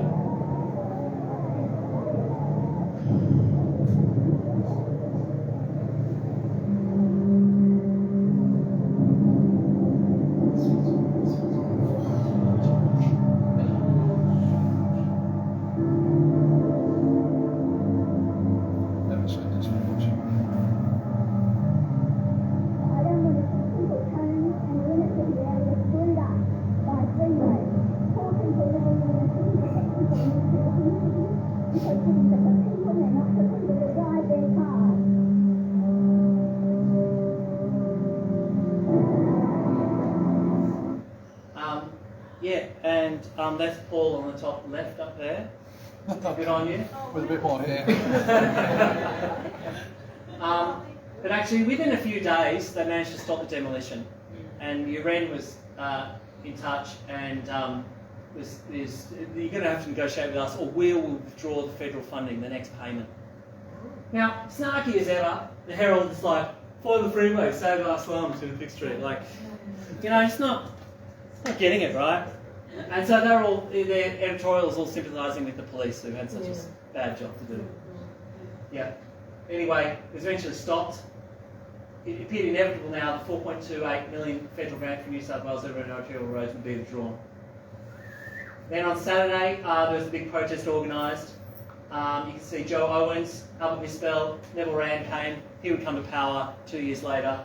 And Oraglass is there, a bit theatrical, holding a coffin that says RAP Northwestern Expressway. Yeah. In the end, it took the combined forces of Leichhardt Council, Glebe Society, resident activists such as Geeg and squatters, the BLF, the Same University Committee, and the National Trust, and the federal government to defeat the DMR. Internal comments. I might mention that later on, an investigation was done. David Kirby, who's the brother of Michael Kirby, did various road studies under RAN that sort of then made some good progress and helped to get the airport line built and containerisation and you move the trucks away. But unfortunately, the TWU didn't get into it and ended up running trucks all over the city. But yeah, and a lot of detail from that section I got from a great PhD thesis by Joanna Traynor. Yeah, it's really cool. And just right there, that's where V-Spy, the band lived, and they wrote a great song about their experiences. The Eastern Expressway was also stopped, kind of in the same process, I would say. This is down the art gallery. This was all going to be demolished. I mean, that's an artist's mock-up. They owned all the houses there. People started squatting in them. And you can see that it was going to come up there. So that's the view from, you're not familiar with because that's from the view from the north. This is the north-south-north view. coming down there and around there. And the only section of this that ended up being built is that little Sid-Einfield Drive in the end, because we won. Yeah. And yeah, V-Spy lived there and they wrote this song, Don't Tear It Down, which got to number 11 on the charts, about their experiences.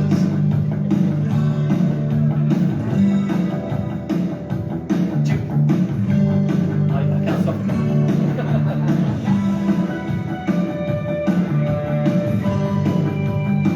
Stonemasons are becoming a thing of the past.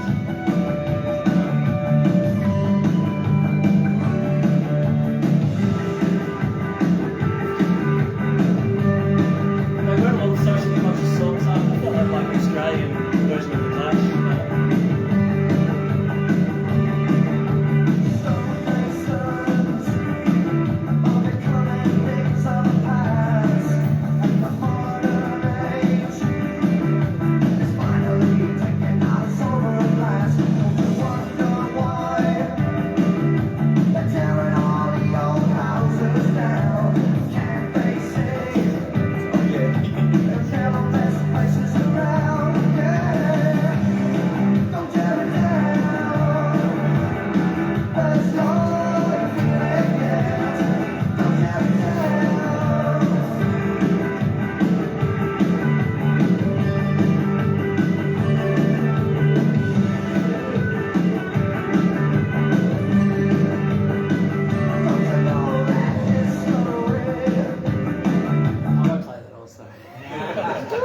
Anyway, Castlecrag was also under threat, and yeah, the Progress Association managed to get a green ban on there as well.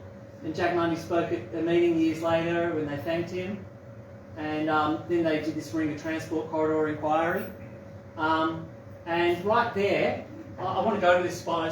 I clipped this from the internet, but at the end of Castlecrag, this is where it would have gone. You can stand right there on that spot and look out where there would have been like a 6-lane motorway just here. Yeah. Even in Newcastle, there was a threat. Now, this shows just how bad, and this is I should make a content warning for any Indigenous people here. This is really disturbing.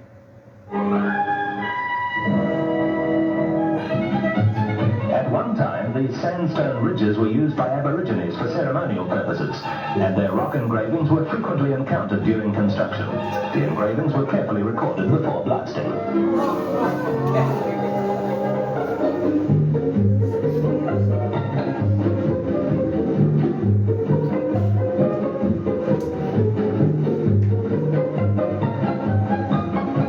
In some cases, engravings were cut out and removed for preservation and public exhibition.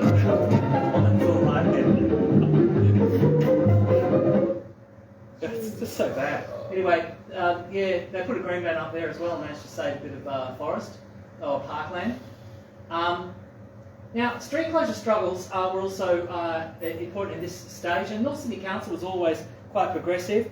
Resident Action Group power was growing. Robin Reid was a former uni radical that got involved in the Victoria Street Action Group and became, and future first female Lord Mayor Carol Baker, mother of current independent Zoe Baker, were elected to council. They were pushing back against greedy developers. Mundy recalls in his book, Greed Bounds and Beyond, that he was courted by a developer there but they were frustrated by those progressive councillors. Anyway, they managed to, they wanted to get some roads closed and put in road closures, but the state government wasn't happy, and this guy, the single guy, Mr. C.C. Chopin, objected to it to stop the rat runs and stuff. He liked the rat runs.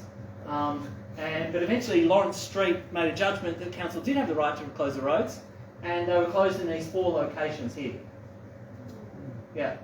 And that legal case sent sort of shivers down the state government, who then quickly reacted to try to stop council having this power.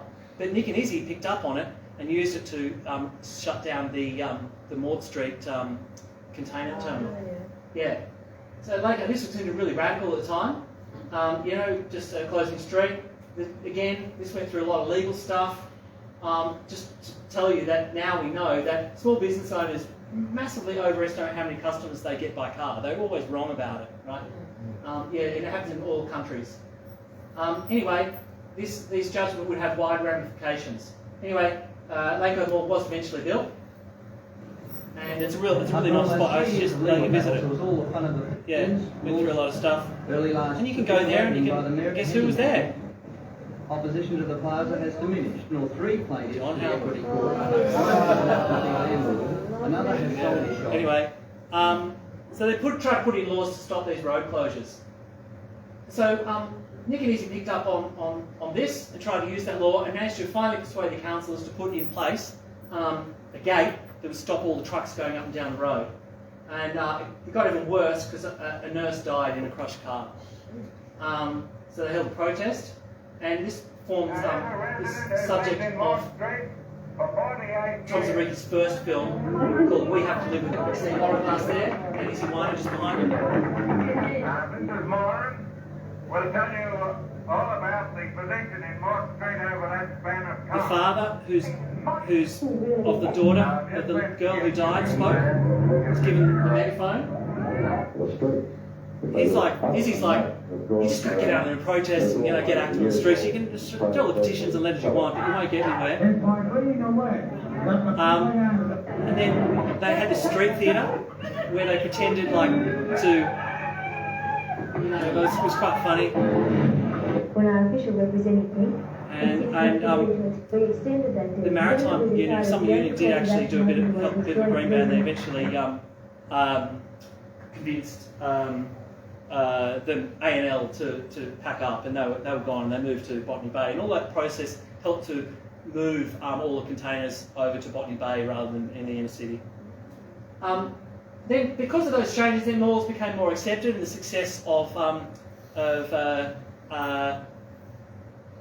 Barton Place, and Joan Thorburn in Manly, he managed to get the Corso pedestrianised. It's much nicer now.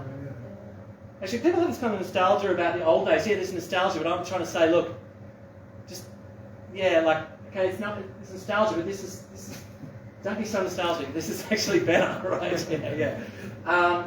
Then you've got Oxford Street Mall opened in conjunction with the Eastern Suburbs Railway line. Bankstown Station area was completely pedestrianised, but it was all removed 20 years later. Yeah, it's the only pedestrianisation I know that was actually removed. That's during the 78, and that's 20 years a bit later. And actually, when that Centro shopping centre was put in, it just killed so many businesses in the other area. Because it had been quite thriving, quite varied, and then Centro got there, and that was just divided. The DMR plans actually wanted to demolish Piedmont Bridge, so the Green Man helped save that and became a pedestrian walkway. That's Victoria Avenue, Chatswood. Rose Street, Eastwood is lovely. I want to go there in spring and see the Wisteria. Where's that, North Sydney? They made that street actually to help the bypass to get cars on the thing. Parramatta. Yeah, wow. Pitt Street Mall. Now the top 10 most expensive retail district in the world. That's Rockdale, Cronulla. These are all happening 87, 88, 91, Cabramatta, Hornsby. There's an unusual fountain up there. It's got a lot of symbolism. And Liverpool, where the Wiggles played in '94 after it was pedestrianised. Anzac Mall and Campsie, and East Circular Quay. So much better. Yeah, look at toaster there and all that sort of stuff. Yeah. Now, this totally didn't work though in America, where it was originated by Victor Gruen. So this idea, pedestrianisation, is Victor Gruen's idea. Yeah. Well, this guy, his name is, he has a good YouTube channel, Dave Amos, and he studied this, and they all got built in the United States up to this point, and then they removed 70% of them. Right. But in Australia, they seem to be working, and they started kind of later. And you can participate. It's, the Urban Society's got this thing. You can vote your favourite urban place. And even today, people are campaigning. Scan this QR card if you want a thing at Marrickville Town Square, just like that. They're not easy to get in place. Get a few more signatures, they'll get to 1,000. Maybe Darcy will do something about it. Yeah. There was a lot of protests in the 70s. Mundy and that were demanding. And the very first critical mass happened in 1974. The students did jump what they planned. Crossed over the bridge, like skip over that. Erskineville street closure. This is what sort of I'm really getting there. So really, it's not what I'm really passionate about in the first place. So yeah, they managed to get in place all their studies because actually a lot of kids have been killed, and this is what a street closure thing sort of looks like. This is from 1982. It's a Labor councillor, Warringah, what's her name, explaining to the residents who are a little bit sceptical what's going on. Now the trees in that park 40 years later are huge, and yeah, it's a really Are they nice... blocking the view? Yeah. Anyway, they amalgamated South Sydney Council in an attempt to boost their right-wing ALP numbers, but actually it worked totally against them. And guess who got elected? Mundy. Frank Sartor, who at this stage in this story is a good guy. Yeah. Okay. Yeah. These are all progressive councillors and Clover. Yeah. Right? Oops. Anyway, on Christmas Eve, suddenly the state government ordered their council to remove all the barriers, and people were just fuming. And they went in, they put their own barricades in. The new battle for Union Street, because Union Street was a battle during the Depression, right? And they called it out. And guess what? The closure issue could spread. Yeah. What did you put on this child's life? Ask Mr. Stewart that in his little cul-de-sac street in Canterbury where he lives. Today, the people retaliated with the aid of an old car wreck, testing the patience of police as a tow truck stood ready to enforce the government's direction. I'm directing you all to move back off the footpath, off the street here onto the footpath, as this vehicle is an obstruction, it's an unlawful obstruction, and it must be removed. If the person is not complying with that, leave themselves liable to arrest. And in nearby Redfern, the fight was just beginning. Road barriers dismantled on Tuesday were this morning replaced with wooden poles and metal stakes. Residents of Great Buckingham Street ensuring it will take more than the police to remove this obstruction. Today, council workmen came to move the makeshift traffic barriers. The locals were hopping mad. Why don't you get a line? We can get a line for it, so I know we're looking after it. I don't do my job, I get the sack. The workers went ahead. Then Wall arrived. He's the foreman. It was tricky for him. He's a local himself. He didn't like what he was doing. Where are you to do a job? Your life. It's under your life, these road closures. You live here, I know you do. I just can't knock the job back, do I? Why not? Well, I'm not in the sack every good beginning. Hitler just told people to do jobs and they did it.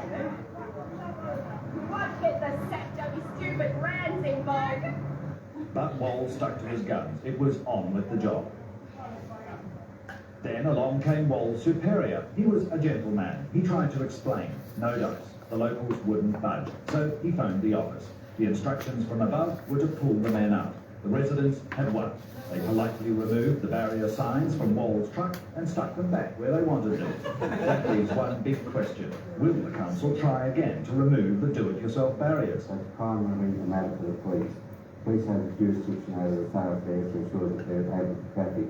If they order us to have them removed, order the residents, that'll have to be complied with. We never intended delegated authority to be given to a lot of dopey independent aldermen to run around saying, would you like your streets closed? If you vote for me, I'll get your street closed. Today they put their campaign to a meeting of almost 300 concerned locals. Politicians from both sides attended. Everyone agreed the narrow streets of Erskineville should stay closed to through traffic. Local Labor member Andrew Revshorgi said he'll speak to Mr Stewart tomorrow to try to have the decision reversed. I'd like to first say that I support road closures. And Liberal leader Nick Griner said it wasn't a decision for state government anyhow. You simply say to the ministers of the state government, and indeed to the state opposition, cut out. It isn't the job for state politicians. It isn't the job for the state government, be it Liberal or be it Labor. The hypocrisy that even Labor go on Times to. rowdy, and for those who didn't agree with residents, like Upper House member Judith Walker, the response was hostile. It ended with almost unanimous agreement that closures remain, that representation speak to Mr Stewart, and that Premier Rann order the minister to revoke his decision.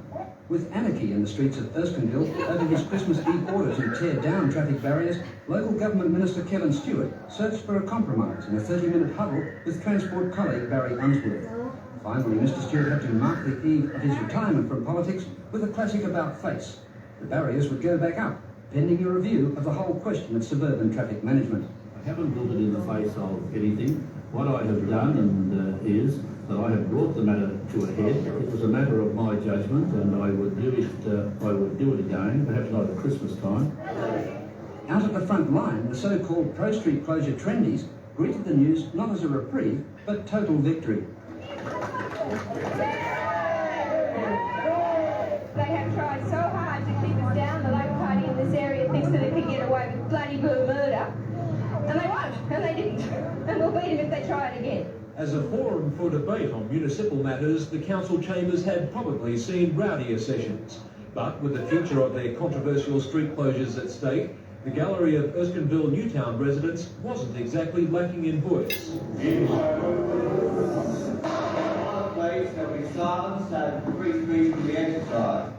It was the sort of high emotion that residents expressed in no uncertain terms after the council was forced to remove over 10 roadblocks in the inner southern suburbs on Christmas Eve. This morning, for 1.5 hours, council members exhorted their support for street closures, voted to appoint the city engineer to a traffic authority review committee, but rejected a move by independent alderman Frank Sartor to fight the government's decision revoking council authority to set up roadblocks in future. The council also called for a report on important link roads to relieve traffic congestion, but angered residents by opposing their representation on the authorities committee.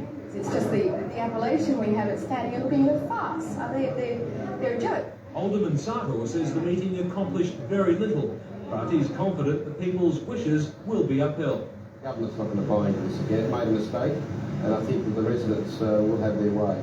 Now, we are sick to death of this. It's a political issue. We all know where the pressure's been coming from. We all know that it has nothing to do with road closures per se. A move to seek residents' representation on the working party failed, and Alderman Jack Mundy made his thoughts public about one of his fellow aldermen. Despite all the talk and interjections at this morning's special meeting, the Sydney City Council has no real say in road closures. That right rests firmly with the Traffic Authority of New South Wales, and it will be on its say-so whether the roads around Erskineville will be closed forever or will be reopened. The Traffic Authority is expected to hand its report to the Minister for Transport late next month. Now, most of the road closures will not only be retained, but they'll be made permanent, while still allowing access to emergency vehicles. In some cases, speed humps and other measures will be taken Buckingham to Street, achieve where this Sex compromise. Office was also part of the closures there. Minister Lord Ewart says the decision followed a traffic authority review that showed the closures had resulted in a reduction in traffic accidents, and that was something local residents had been claiming all along. Governments are always influenced by people putting forward a point of view. The important thing for governments is when those points of view conflict, to try and resolve them. Yeah, anyway, that's about it. Yeah, and there's all those other campaigns that some of them have got the stories told, there's videos, but some of them haven't been told. So yeah, hope to research them in the future. Thank you.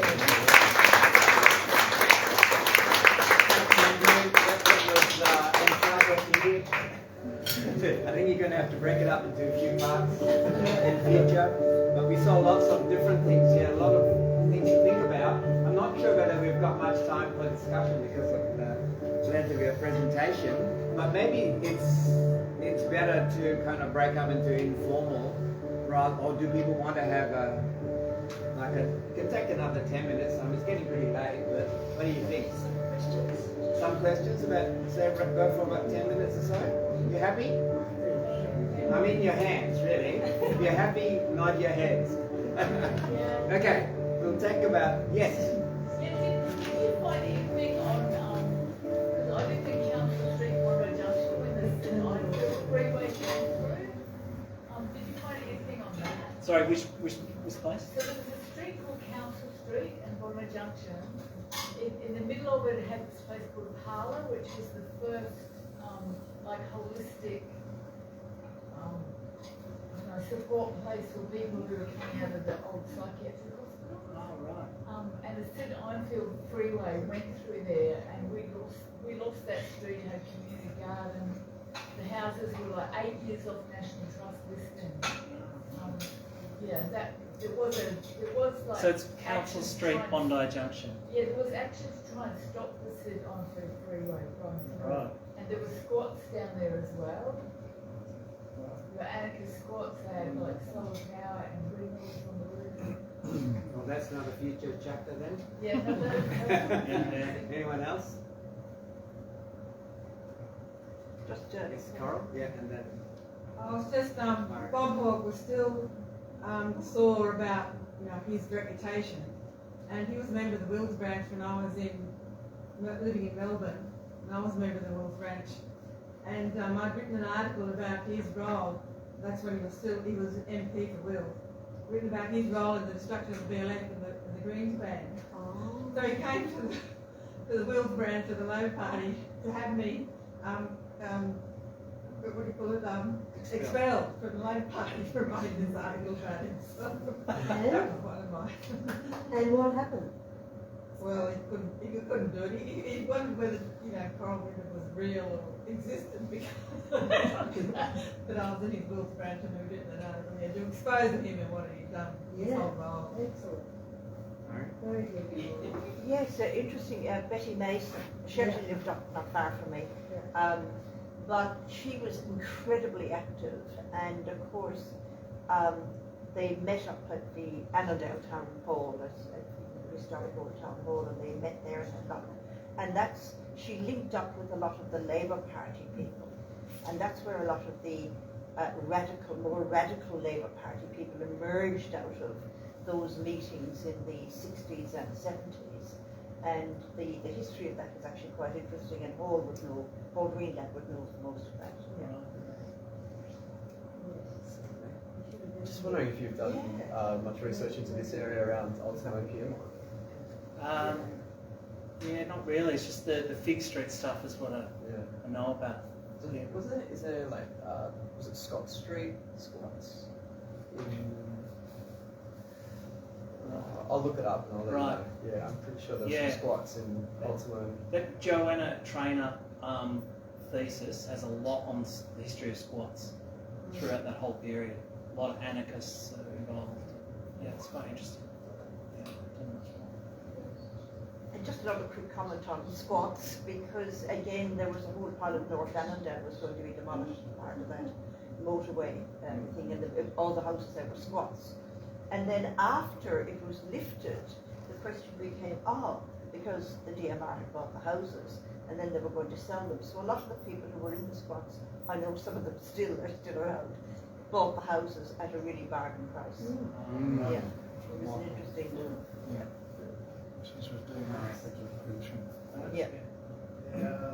Excellent presentation, thank you for that. I'm not sure if you would want to include this in your already lengthy presentation, but there's a very radical history about the widening of the streets, particularly with the time of Napoleon's nephew, Napoleon III. So Osman's reforms widened the streets of Paris, the main goal being to prevent the people who are revolutionaries from setting up barricades. I've heard about Houseman, Yeah. Might include that in the street widening. Paris is really changing very quickly now, in a really positive way. Yeah. In terms of urban planning, and New York, other cities.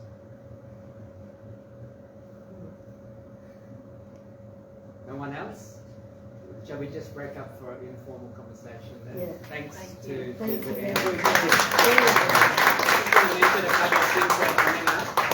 We've got a Trans Day of Invisibility tomorrow, I think. And there's Communities United Against Racism on April 6th in Bankstown, I think.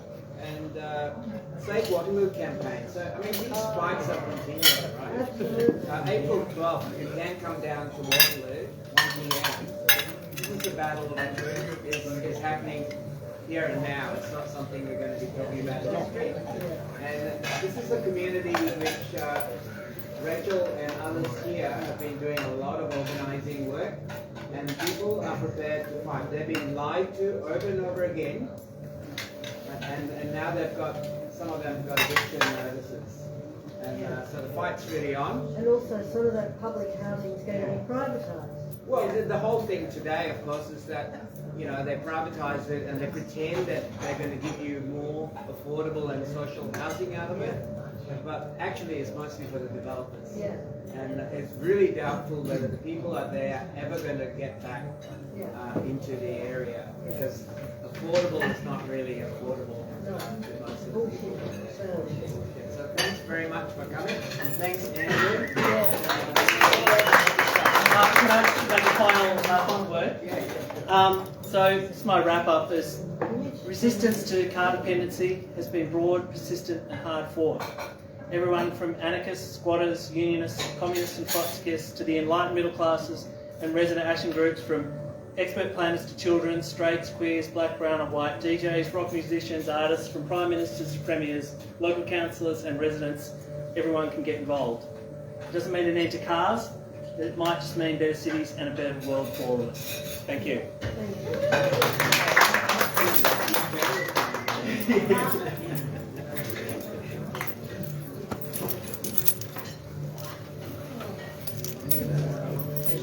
Tell us about this. Yeah, well, I really accelerated the pace towards the end. After your workloads on that.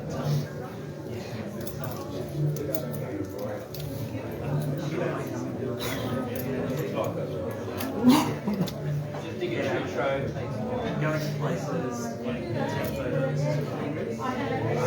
intro, you don't hear about this place anymore for various reasons. I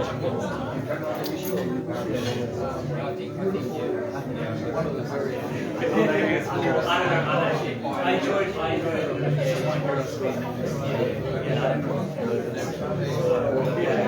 My employer probably counts. Like, what were you doing? Sydney Unis. Even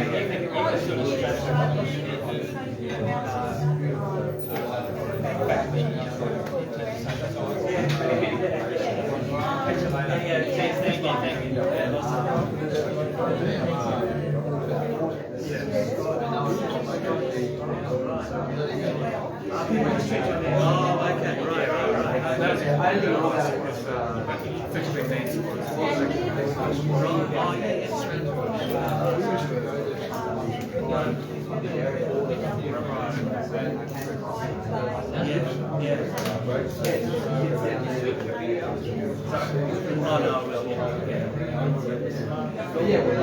thank you very much. Yeah, that was